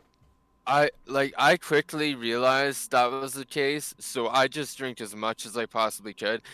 And Mm. I'm a small guy. I'm 5'5", 120 pounds. I'm like barely anything, you I know? didn't realize I was almost a So foot taller than you. yeah, I'm a small guy. And so, I mean, even then, it shouldn't really take me much to get drunk. Yeah, no, But like I would at 120 drink pounds and tons five and five, tons yeah. and tons. Like I would go through like 2 bottles of Jack Daniel. And that point, I'm feeling sick just because my body is so fucking full of alcohol You've that just it's dried just like, yourself what are out. you doing to me? Yeah, Yeah. yeah, Yeah, so like and I hated that feeling, but it was just like it's just like what I had to do to even get drunk was to get to that point where I was just like so intoxicated and feeling so shitty at the same time because it felt like it took my body a long time to just process the alcohol, you know? yeah. No, I know where you're coming from, but it is because I'm a big boy. That's Yeah. why I'm able to drink so much. Like for me, I could easily down a 2-6 of tequila in one night and still be functional. Yeah. And that's just sucks. That's why I've like switched over to weed, because my tolerance for weed is so low that no matter what, it'll always be a cheaper alternative to me than alcohol.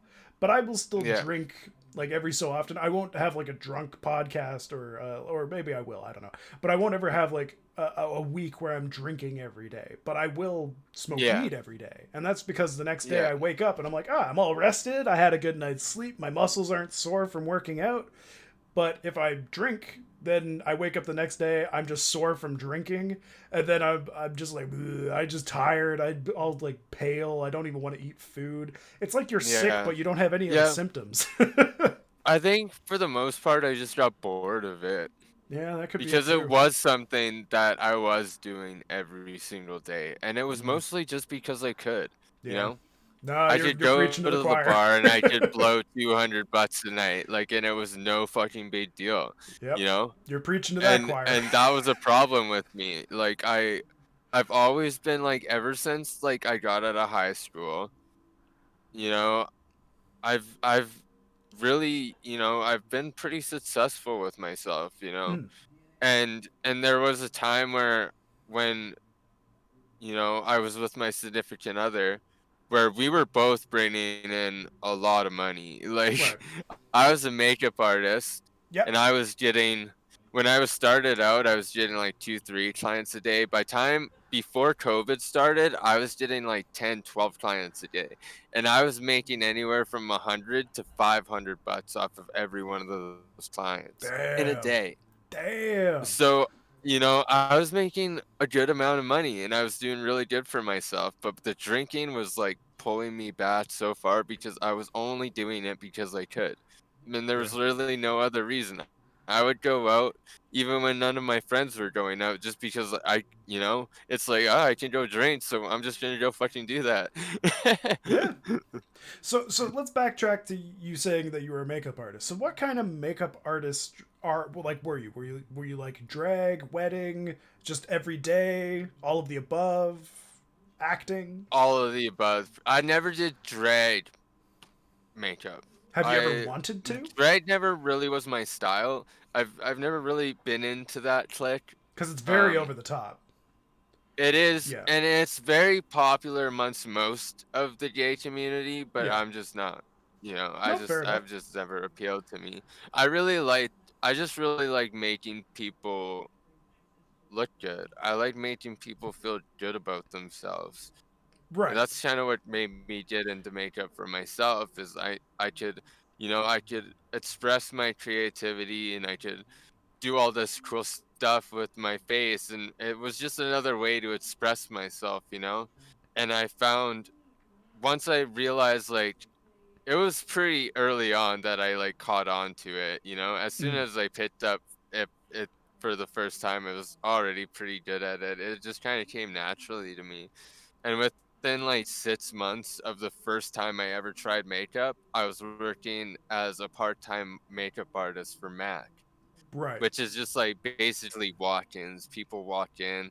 Usually like girls go in for a night out or something and they want their makeup done kind of thing. Okay. Yeah. Yeah. And and that's where it started out. And then I enjoyed that so much that I gave up my management position at Hot Topic, which I had since I had gotten out of high school. I'd never worked anywhere else besides that. And I decided to just take on doing makeup full time. See, I So find yeah, I that do like interesting. a little bit of everything kind of. So, okay, I know you mentioned that you thought about maybe getting into streaming. So have you thought about maybe doing like live stream makeovers? Uh I mean, I have, but at the same time, I know for me, I'm a pretty private person Mm. and I don't think I could get past infringing on people's privacy. Like a lot of women are really self-conscious about that.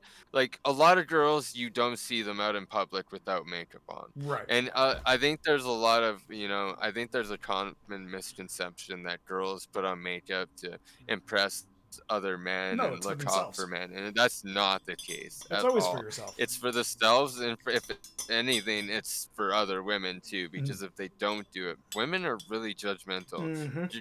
Girls are super judgmental. And they're super hard on each other. It's fucking ridiculous. I never It's a understood whole the drama. animosity. No, but it's a thing, and I Mm. mean, so when I can you know make them feel better about themselves, and you know even if it's just like something simple like I don't think I've ever done a simple look like actually like nobody ever comes in and wants something simple. It's really rare So, unless it's what would you something say like is a simple look? a simple look is like something I have in my picture. It's just like it's just basic foundation, eyeliner, did my like sharpen my eyebrows a little bit. So, That's kind of like like a really clean and basic. classic kind of thing. Yeah, it just looks really professional. Mm. Really, you know, I do I contour the jaw, the cheekbone line, so it looks a bit more sharp, and it's just kind of it. What I do there is it's just defining your features in a different way. Mm. So using contour, you can you know lift your cheeks because you can add that shadow up higher, make it Right. give the illusion that your cheeks are a bit higher, your nose is thinner, you know. There's so many different things you can do with makeup, it's insane.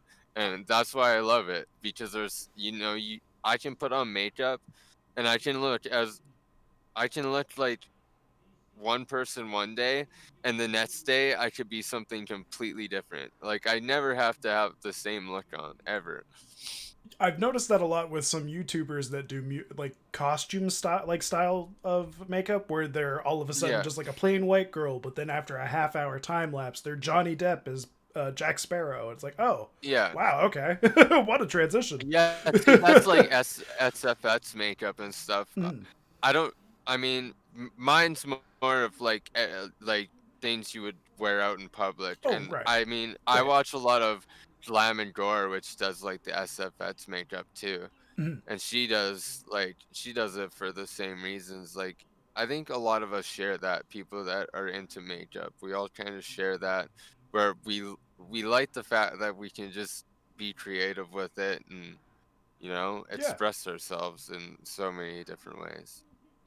100% agree. I was more just curious because I had a feeling that you were more of a a classical kind of makeup artist, but for all I know, you could have been like the ultimate drag queen makeup artist. You could have worked on movies, No, so I of no, course had to no. ask.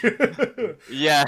Because like Canada is Yeah, really no. well known for having I movies get being asked filmed that like a lot everywhere. though. Like I get asked the same question a lot Have you ever anytime I done tell costume anybody makeup? I'm a makeup artist.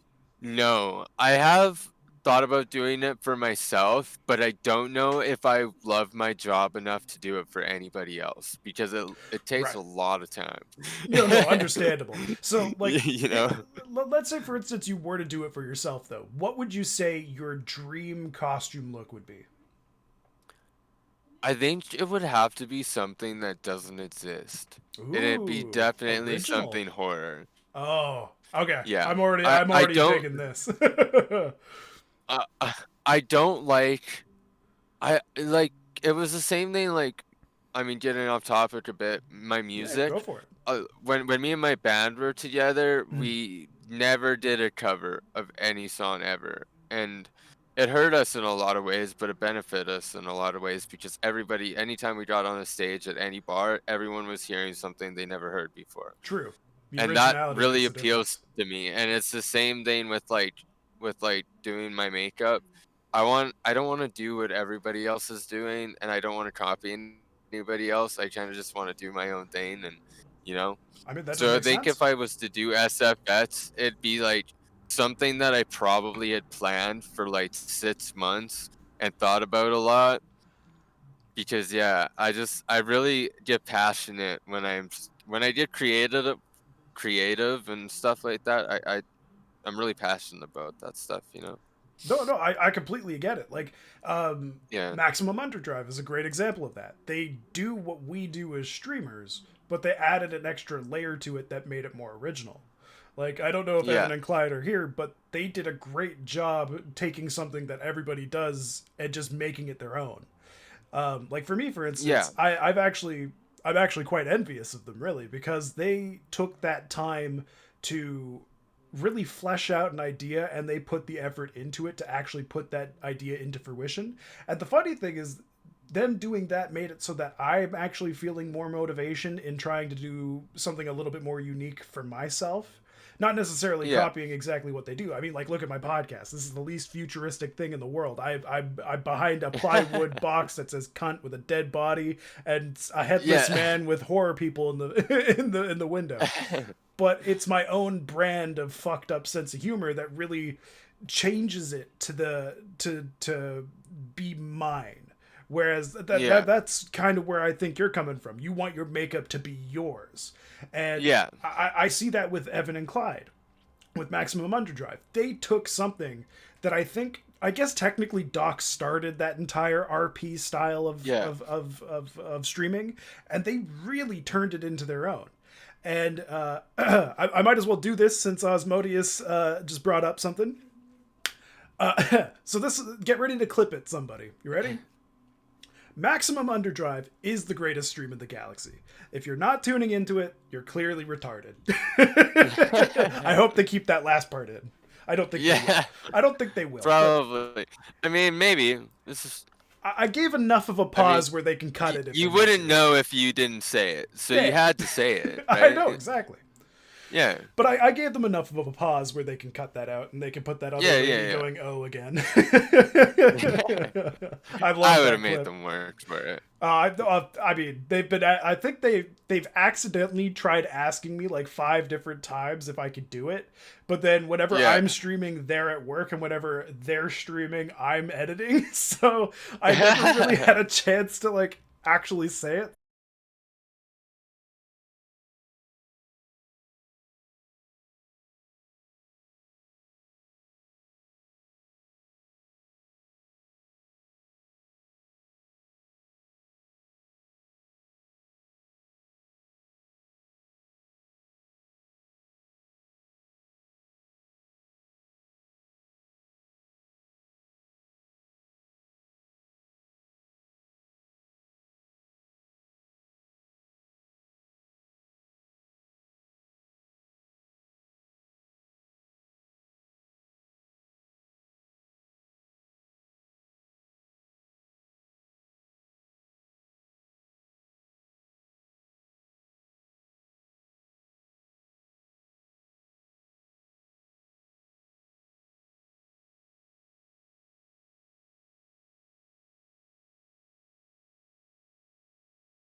All I feel right, like we're this back. is going good. Oh yeah, it's going great.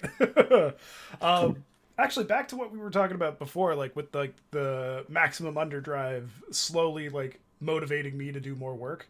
Today, I was Yeah. actually going to do a stream earlier on in the day, but now that I have the green screen, I do want to wait till I get my stream decks. But I also started like researching how they implemented the channel rewards that they were doing, and Yeah. it's got me like researching plugins and different ways that I can set up these scripts so that I can have something similar to theirs.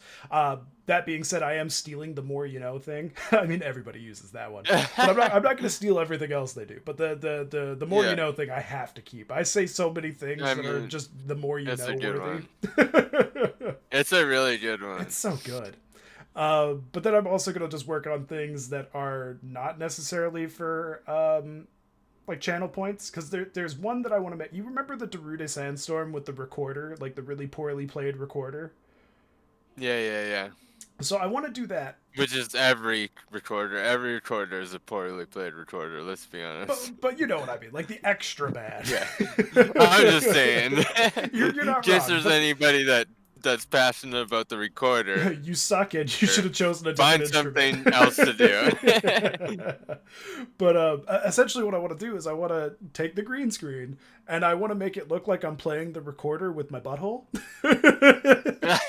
And I wanted to like switch in between me playing it with my butthole and me playing it with my mouth. And then at the very end of it, it's just, I mean, it's going to look like shit, but it's just chocolate pudding and corn just on the corner of my Yeah. mouth and on Yeah, the yeah, yeah. recorder. And then just me being all Yeah. proud, like. Ah. I just think I that'd be think so that- perfect. I think that will go well on Twitch. I think I'd get banned. But I mean, there's hey, only one way to find out. I know. And like worst case scenario, I mean, I tried it. They'll ban me for a day, and then I'll just put it on I YouTube. mean, you can always appeal that. You can just be like, look. They don't actually was- see my butthole. I just play my flute with it. I It's a was just talent. playing my flute with my butthole. I never once showed them my butthole. It's true. If you're allowed to fart on stream, I'm allowed to play a recorder with my fart. Yeah. It's stupid shit like that now I can make, and my mind is just so full of that stupid goofy crap that I'm like, Yeah. all right, I can make that, and I can make that something for like a break screen where I'm like, all right, be right back, and then it's just me playing the flute with my butthole. And everybody's just like, what the fuck is this? What kind of BRB screen is this? And that's just like one of the things I want to do. And the figuring out that, oh my god, it's such a learning curve. I didn't realize how many steps were actually involved in doing that.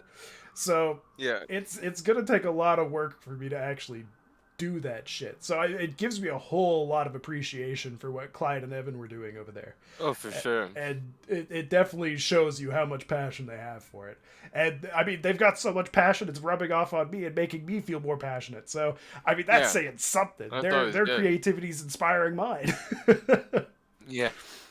Oh Yeah, man, that's great.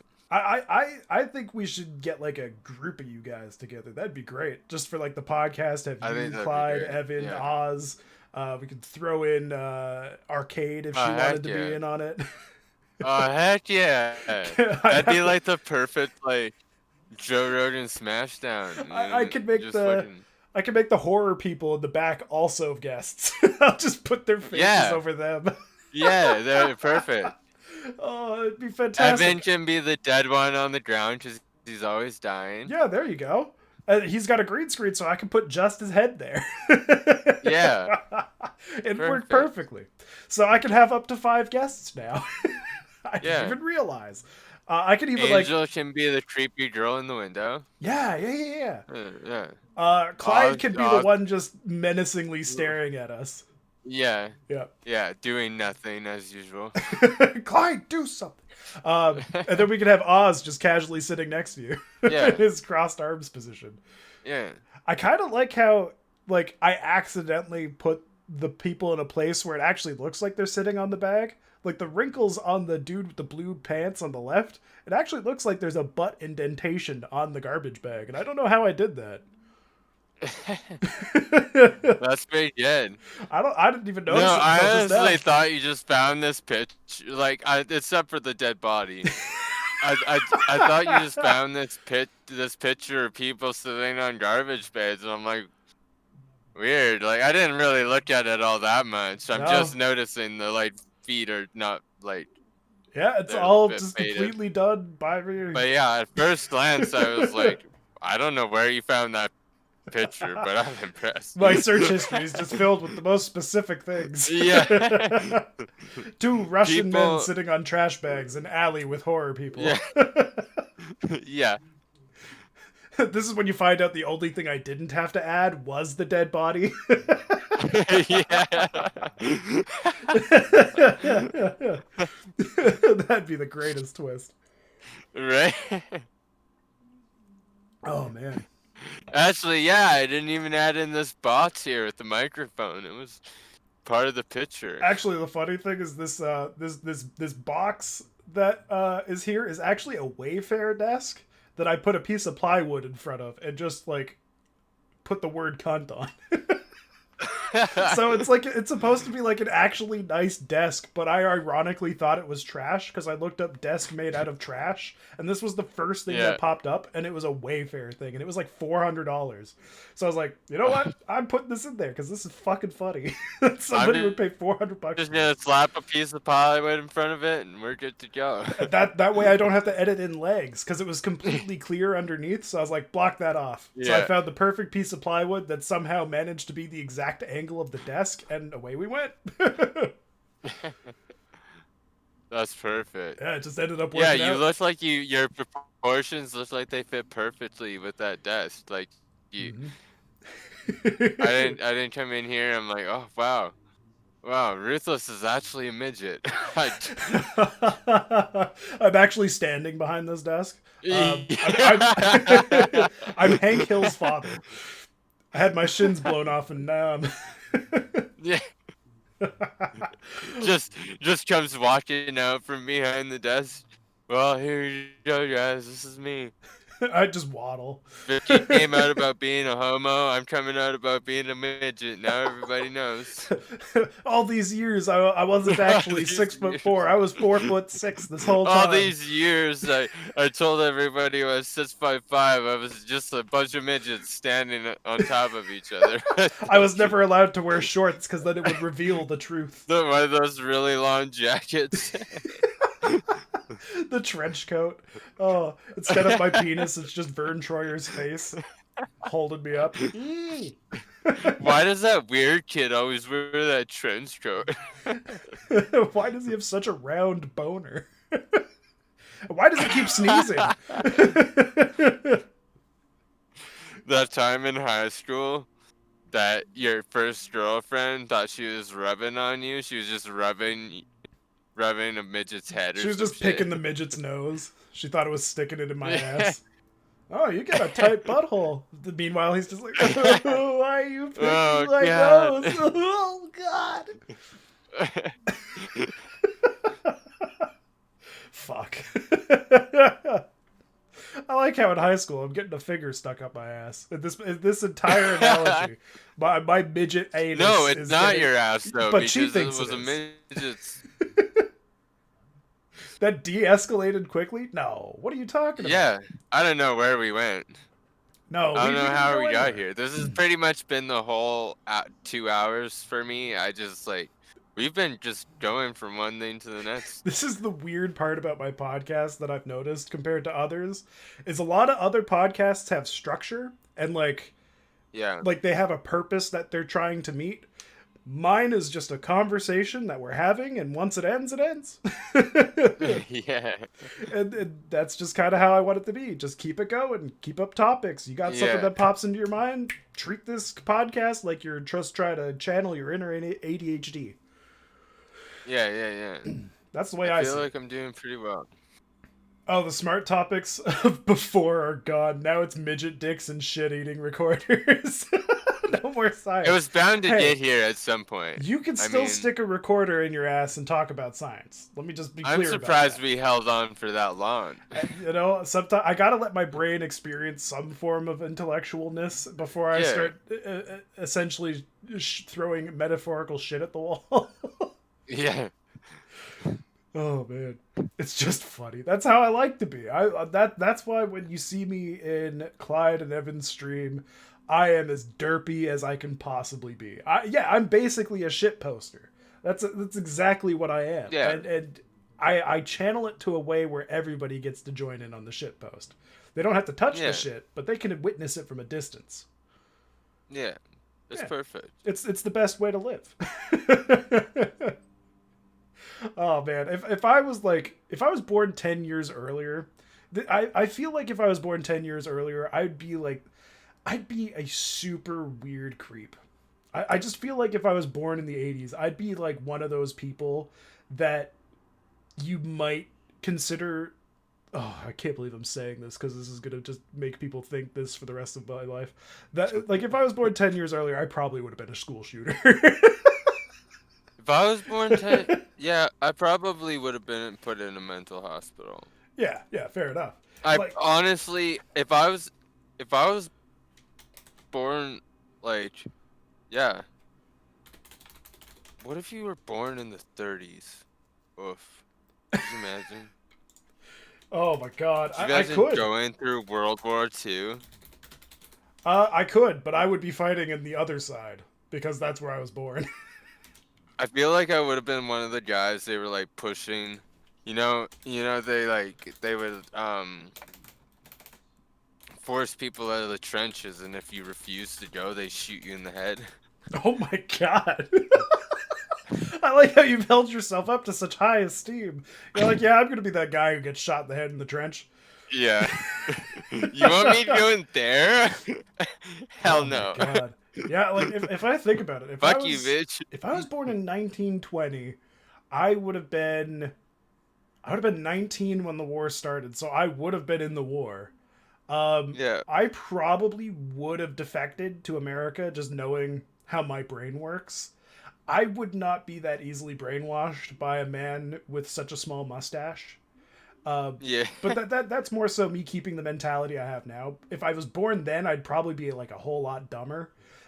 So Yeah. maybe I'd be way more easily I think manipulatable. most people were a whole lot dumber back then. We've come a long way in a Oh yeah. hundred Like years. even like if you Like, compare like the world leaders from then to like even just an elementary school classroom now, I'm pretty sure the elementary school classroom is more intelligent than all of the world leaders from the 20s. there was a whole show about this. What was that show called? Smarter Than a Fifth Grader. Yeah, but I mean most of the people they put on there were like 30-year-old housewives or out of work Yeah. dads that clearly weren't that But smart. I mean, still just average people. I mean, for the most part. I mean, the average person's not that smart. True, but If we go back to but I what was we saying said world earlier, leaders. we're all just a bunch of idiots. True, but what I was saying was world leaders are I would assume technically supposed to be smarter than the average man. I mean, current Yeah. day, it's kind of 50-50, like especially in Canada. Trudeau, fucking Trudeau. Sorry, I had a little blackface in my mouth. Um, but like I don't know, a lot of world leaders now I feel are getting dumber compared to the average. Whereas like back then the average was so low that everybody else was like considered much higher. Like for like world Yeah. leaders and shit like that. But now the average Yeah, intelligence is yeah, going up. I think Trump set down the bar a few pegs. True, I think but I think I that was his mean, goal the whole time. oh, for sure. Wait, what do you mean I can't say that about Trudeau, Chris Pratt? How dare you? He's not black. He was only black in that one photo, and it was very offensive. Yeah. You know, it always amazed me how people like I mean, as much as I don't want to play devil's advocate, I'm gonna Oh, for a okay. second. Go for it. This is the When perfect place to Justin do it. Trudeau did blackface, Uh huh. that was I mean, it wasn't something that was totally unacceptable back then. True. And it's only because we found it in a point that it is now unacceptable where you got so much backlash from it. It was the Hmm. same thing um With Jimmy Anthony Fallon. from what's that? Jimmy Fallon had the same Um problem where he did an impersonation of Chris Rock, and I defended that online. Same yeah. with Trudeau. And the reason I defended it was because it didn't fall under what the actual definition of blackface was. The definition That seems to change almost every other day. yeah, Robert Downey Jr. Hmm. did blackface in Tropic Thunder. Yep. That actually He was that is literally a blackface. black guy in Tropic Thunder. And the It thing was like, was, he what a wasn't even great based movie. on anybody. He was just based on a race. That is blackface. Yeah, That is yeah. 100% blackface. Whereas And like that Jimmy wasn't too Fallon, long ago. Like, I mean, yeah, it was I think like that was 10, 15 2008. years ago, but it's still not that long ago if No, you think no. about it. That's like not even a whole human long ago. No, no. Like You I know? remember going to theaters and seeing that movie. Yeah. Jimmy Kimmel. That's who the other Jimmy was. Kimmel did the doing Carl Malone. Jimmy Fallon did Chris Rock, but both of those don't classify as blackface because they don't stereotype an entire race, and they don't embellish the features or the mental state of that entire race. What they're doing is impersonating a person. So even though it's in poor taste, this is gonna get me fucking canceled. Even though it's in poor taste, it still doesn't fall under the actual definition of what blackface is. Like if they were to say to me, "I don't like that he did that," I'd be like, "Yeah, no, fair, that's reasonable." But if you start putting the Yeah. label of blackface on it, it's like, oh, but now you're changing what that definition is. Now you're just trying to make Yeah. it so broad that if you have a spray tan, you're getting canceled because it's blackface. Like, look at what happened to, what's her name? She's the YouTuber. Oh, Marbles. Jenna Marbles. Jenna Marbles. I fucking love Jenna Marbles. Yeah, she got canceled for having a spray tan because it was considered too close to blackface. Yeah, So, and I'm pissed off about this. Also, can I just take this moment to say I'm pissed off about Go this? for it. And whoever did this needs to fucking bring Jenna Marbles back. God damn it, Mhm. son of a bitch! I fucking love Jenna Marbles, and she was just like the most positive person you could ever see on YouTube. She never had any beef with anybody. You never heard anything in any drama show up until that point. There's a lot of drama YouTube channels, and you always hear about this, that person, and the other, but it was never Jenna Marbles. She did a good job of staying out of the drama, and she was a pretty positive person. I never seen one negative thing in any of her videos ever. Yeah, no, but You know? that she was like the most wholesome person in YouTube. Even I don't personally watch her And stuff, she was but I thought she was an amazingly sweet She was person. real. Yeah. Like, I loved it. She's so genuine and a real person. And it's such that this cancel culture came up and ruined somebody that was doing something really great, you know? Hmm. I feel like she was so attacked and it was so unfair for her. But Oh, it was 100% unfair, and just what can watching you her do? like apology video for something she should Yeah, never but have had to she apologize. shouldn't have never have Apologize had for? to apologize for. No. She wasn't even doing blackface. It was just a spray tan. Like Yeah, like that's the like point she that was we got doing to. what was that video? It was like she was doing layers. It was like 100 layers of spray tan or Yeah, something. that's what it She was. was Yeah, yeah, doing. that was But the she's one. done many of. She's done Hmm. 100 layers of a few things, Yep. and it's always ridiculous. That's just how Jenna Marbles is. See, I know people are going to be like, oh, they're just trying to defend certain people. Let me bring this up. I personally think Shane Dawson should have been canceled for his blackface. Because again, his blackface isn't based off of a person, his was stereotyping an entire race, which is what makes it so much But worse. at the same And was time, using the that N-word. never came up until once again, until we decided that it wasn't appropriate anymore. Well, And then all of a sudden, this thing that he did when nobody gave a shit is now this thing that he's gonna pay the price for actually, not years necessarily. later, you This, know? this is why I'm calling out Shane Dawson, because he actually kept doing it years after it was considered acceptable. Like his most That's true. recent one where he said the N-word, I think, was 2017 or 2018, one of those years. It was relatively recent, where everybody else was like, okay, we got to stop being so edgy. He was still Yeah. kind of doing it. Like Chris Pratt in my chat just mentioned that Shane Dawson also kissed underage fans and fucked his pets. That's a little off. He didn't fuck his pet. He just came on He his never cat. fucked his pets. He just That's he not came on true. he came on his cat, and he admitted that. And that wasn't a joke. He even said, yes, I did accidentally shoot it onto the cat, but he didn't he embellished it a bit and said that It he fucked wasn't his like cat. it wasn't like he aimed and tried to No, it fucking was an accident that he fuck tried to his turn into a cat. funny story, but he ended up turning it into this Yeah. weird, really And over I feel like sexualized people like Shane Dawson are kind of vulnerable to that thing. Where I mean, Shane Dawson is definitely a person. I mean, much like me or you in a way, where we just trying to say what we we think is gonna be fucking funny. Yes. I mean, and that's what he does, and it's because, I mean, probably for the same reasons. If you think about it, he was bullied a lot in school too. He talks a lot about this, and I think, I mean, if I was a YouTuber, I would have been canceled a long time ago, Same. just because it's just something like that I do. I just want to say the funniest shit, and I really don't care what it is. I don't have a limit. And I See, don't think about it offending anybody at the time, you know? It's but just something I say just to make somebody laugh, right?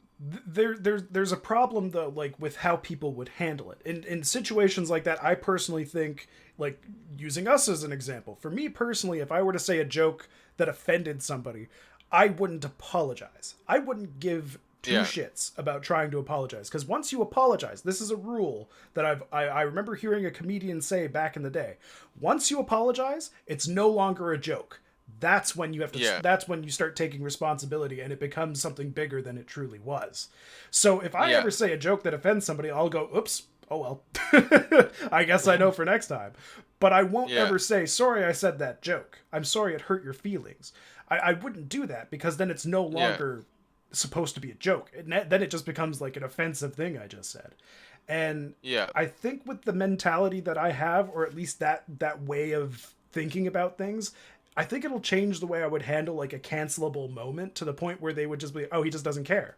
And they'd be right. I wouldn't give a fuck. If I said something cancelable, I'll take my 15 minutes of fame, and then once that's done with, I won't care. You won't care. Nobody will Yeah. care. Nobody remembers this shit. I almost completely forgot about the Jenna Marbles thing, just like 95% of the people that tried to cancel her. But I didn't forget. that's the World, I thing. didn't forget. Mhm. All 14 of you, I did not forget. Fucking bitches. But like that's the thing, is like, the way you handle certain situations actually ultimately determines the outcome. Jenna Marbles was, Yeah. instead of just saying, I didn't do blackface, this is a spray tan, you're all a bunch of fucking idiots, and just putting that out there like that, Which is what she should have she done. should have done that. Instead, she made it look like But she was that's guilty. definitely not her character either, True. though. But the way she did handle it, it made it look like she felt guilt for what she did. And when you feel guilt like that, it subconsciously makes other people think that she was trying to go for that message. And then I it's, think it's she like was doubling down on pressured it. into guilt. That, I that think that's she what I did think. feel Yeah. guilty, and I think she was pressured into that because any right-minded person would look at that completely innocent thing she was doing. Not once in the entire video was the intention to ever come out with blackface, you know? So, with the intentions of the video in mind, there's really no reason she should have ever felt guilt, but she was definitely pressured into it. Yeah. 100%. But like that's the thing though. Like, look at how Shane Dawson handled it, right? Like, it took him a lot of attempts to finally be canceled. And That's true. it's the way he handled the first ones. Like, you'll notice he kind of did like bullshit apologies, where he's like, this is what I Yeah. was meaning, so if it did this to you, oops, my bad, I'm sorry. But him handling it that way and making it seem like it was their, like, the person viewing's fault for being offended, that's what saved him. He Yeah. started thinking a little bit differently when what was the last, it was the beauty guru thing, where he was getting thrown under the bus for the whole James Charles and that other crazy bitch. I forgot what her name is. I don't Jeffree care. Star? No, not Jeffree Star. It was the vitamins girl, the beauty guru. I can't remember her name. She's the one that mentored James Charles. It was the feud Oh, between them. yeah. Toddy or That's it. whatever. Toddy fucking name. Yeah. Westbrook. Fuck. As soon as you said the Yeah. first name, I instantly somehow knew the last. Yeah. But the situation with Shane, Toddy, James Charles, and Jeffree Star, that's when things finally imploded for him, because he was more of a public figure than ever, because he had four of the biggest, like, fan bases looking at him and his every move at that point. And I think the pressure Yeah. finally got to him, because when you have Jeffree I Star think- fans, Tati fans, and James Charles fans, as well as Shane fans, all watching you at the Yeah. same time to see what your next move is, It- you'll implode. It was primarily Jeffree Star. Yes. Jeffree Star was a big part of Shane's very rapid growth. Oh And I yeah. think Shane bit a lot off more than he could chew. Oh yeah. Especially when you're around In somebody as getting toxic as Jeffree in Star. with Jeffree Star, and I think I know Shane Dawson perceives himself up to be this really like um deep person. Oh yeah, I he totally I does too, guess doesn't he? he's always like perceives himself to be the Yellen of YouTube, and he made the first Jeffree Star documentary he did, which he did a couple of them before he did Jeffree Star. Yes. Yeah, I Um remember those. Those were okay. and it was always like, I'm not doing this for the views. I just generally want to know, blah blah blah blah blah. You do it for the views. Everybody's on YouTube for the same reason. They want to get viewed. They want people to see them. You know. Uh, Right. So I feel like Shane Dawson's a bit dishonest that way,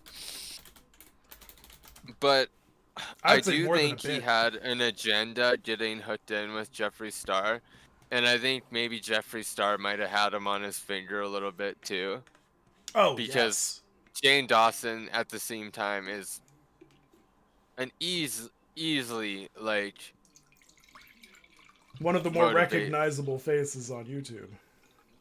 Yeah, and I think he should be easily convinced to do things. Especially from Like somebody who's I deemed definitely more think Jeffree successful. Star definitely didn't do that conspiracy palette with Shane Dawson as a friend. Jeffree Star did it as a business Yes. decision. Yes. That was a great business decision. Mm-hmm. Look at he sold more conspiracy palettes than he had sold any of his other palettes Yep. combined. Yep. And I Like personally think that Shane Dawson was being used by Jeffree Star because Shane Dawson had 100%. such a huge, like, he had But such a huge at the same audience that would time, use that makeup.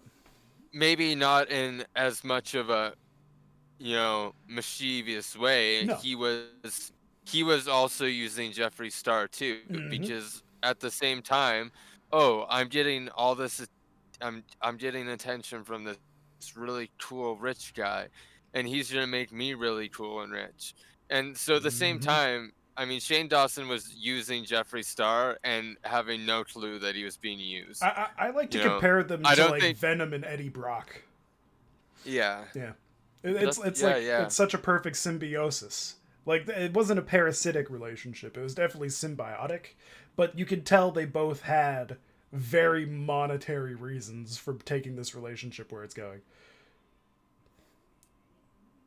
I just noticed Chris Pratt just mentioned I Shane's channel was dying before Jeffree I Star. Yeah, don't think it that's was. what he's He, saying. his was going downhill for a long time, and then when he started doing the documentaries and he started doing these ghost hunting series too, that really brought his channel back. But That's was when I also started when he watching him was. again, But that was also when and he was a friends with lot of Jeffree Star. no, he before the documentary he did with Jeffree Star, he had only been to Jeffree Star's house once before that, Oh, and I that thought was they to already do had a the makeup friendship. collab. No, no, Oh. no, no. They weren't. They weren't. I mean, they were. I guess you could say friends, but they didn't like hang out with each other or nothing like that. There was. Yeah, he had been to Jeffree Star's place once before the documentary. Okay. Um, I was under the assumption and that they were then already friends the um beforehand. the whole conspiracy palette idea came from when Shane Dawson did the documentary. There was this little bit they did where they pretended it was Shane Ryland and his friend fucking whatever the fuck his name is. I can't think of his name right now, but they all came into Jeffree Star's office and pitched him an idea. And then at the end of it, Shane Dawson said, "What do you think about making like a Shane Dawson palette? Like, do you think that would be something?" And immediately Jeffree Star said, "That's a fucking great idea." Immediately. Right.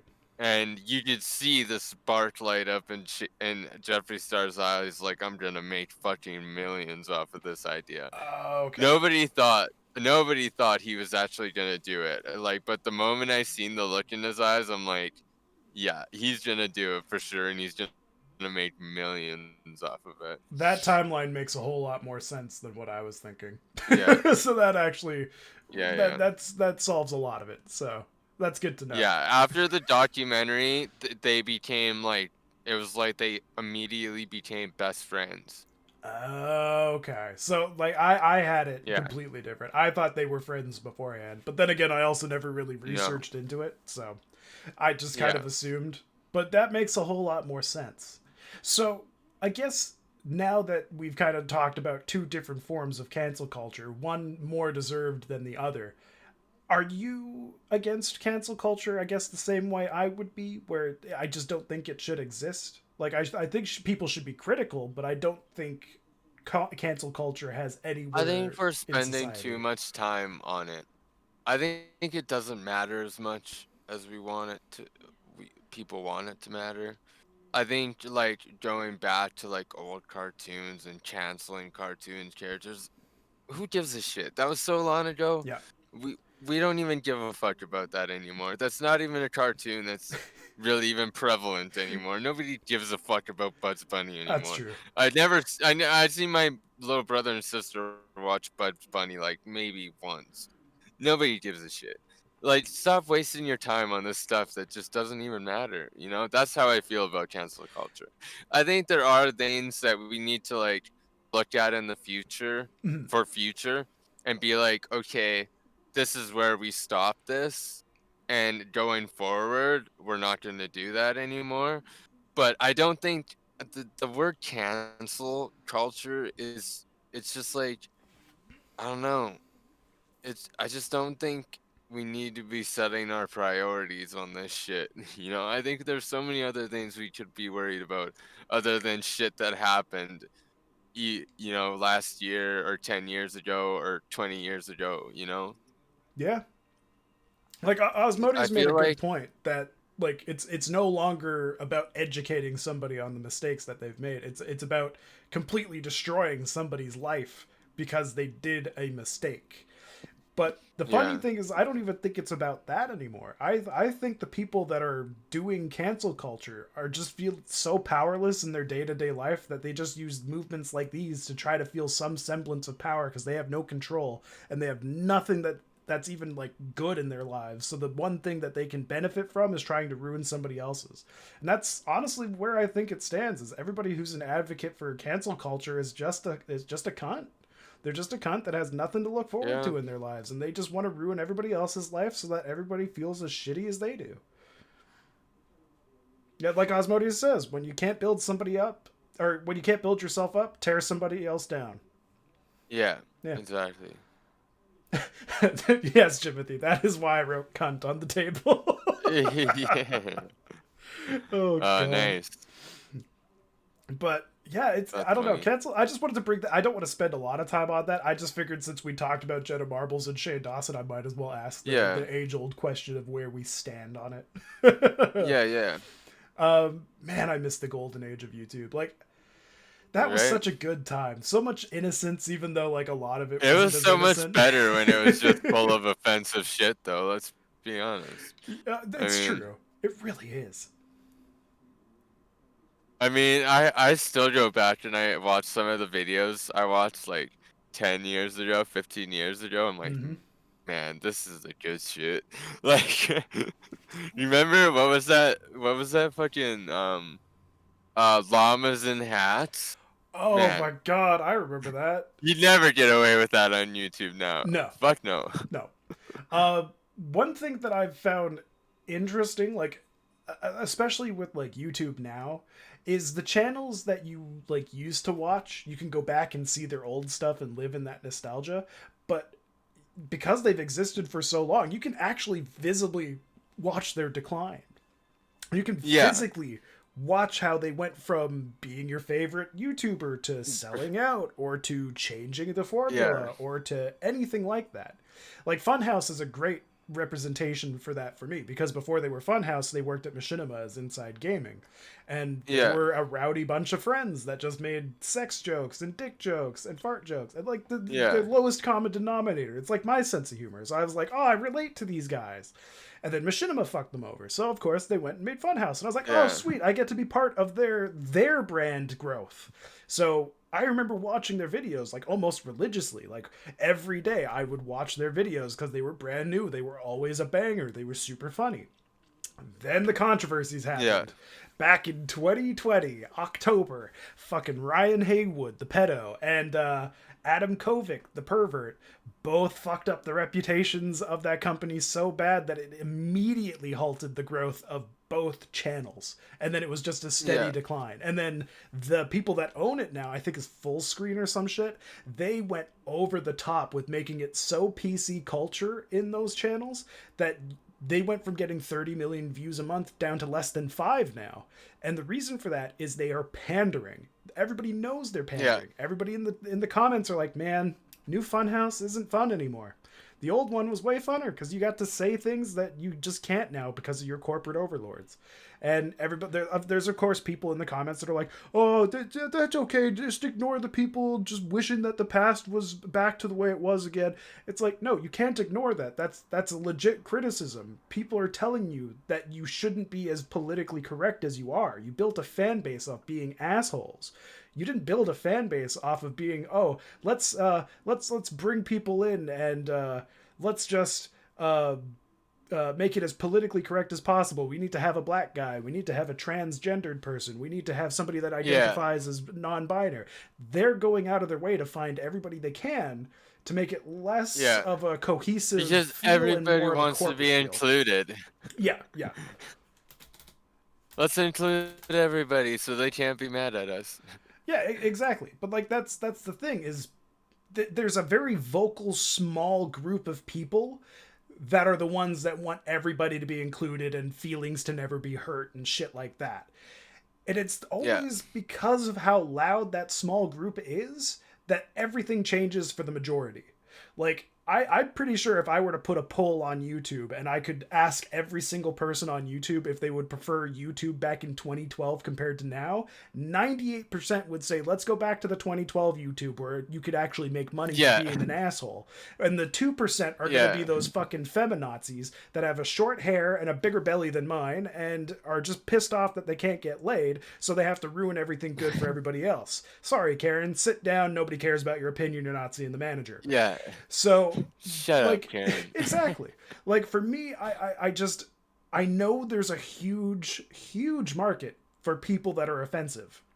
And that is what I'm trying to build Yeah. my brand off of. I mean, again, I'm running a podcast called Cunt. Like, I think my whole shtick is offensive humor can still exist. It can thrive. I'm giving people a place where they can see it, experience it, join in on it.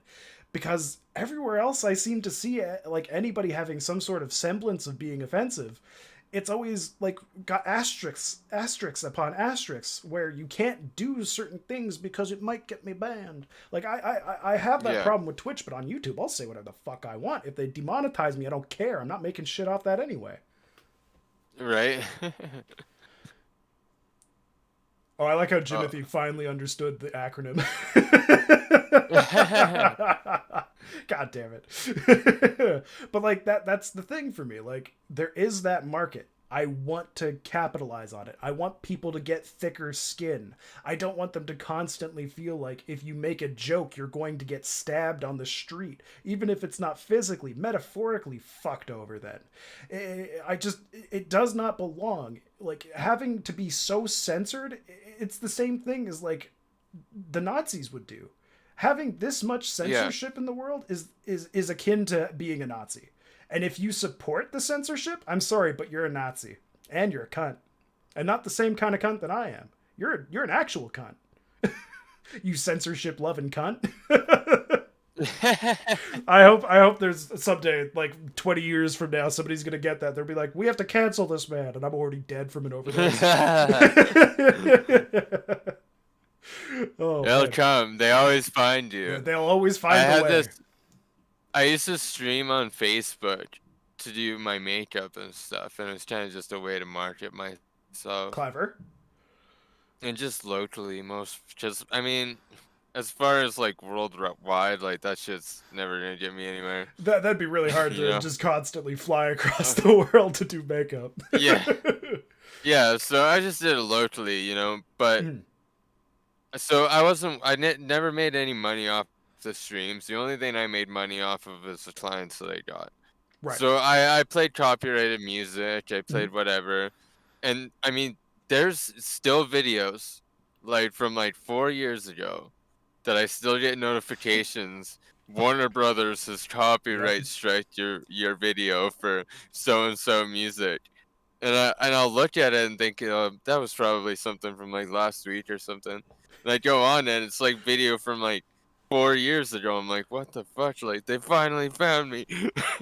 It's funny because like I'm actually still getting emails from the channel I had before the one that I have now. So like technically I'm on my third channel and the one before this is now getting banned at the end of the month.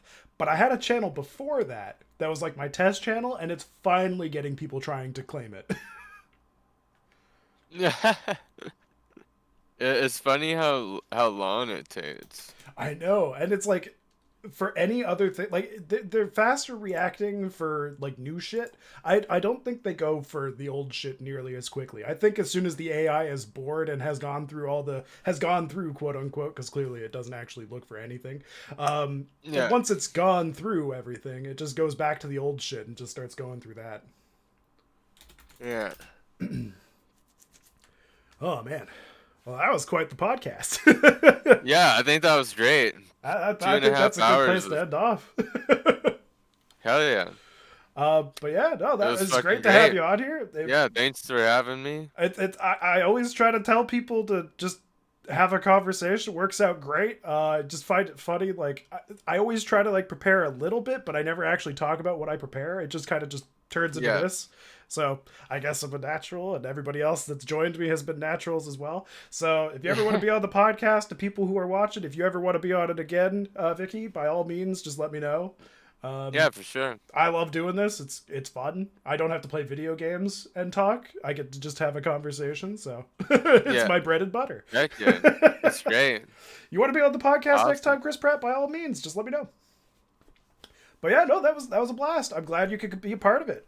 Thank you to Yeah, everybody I'm who was happy you watching. invited me. Yeah, For sure.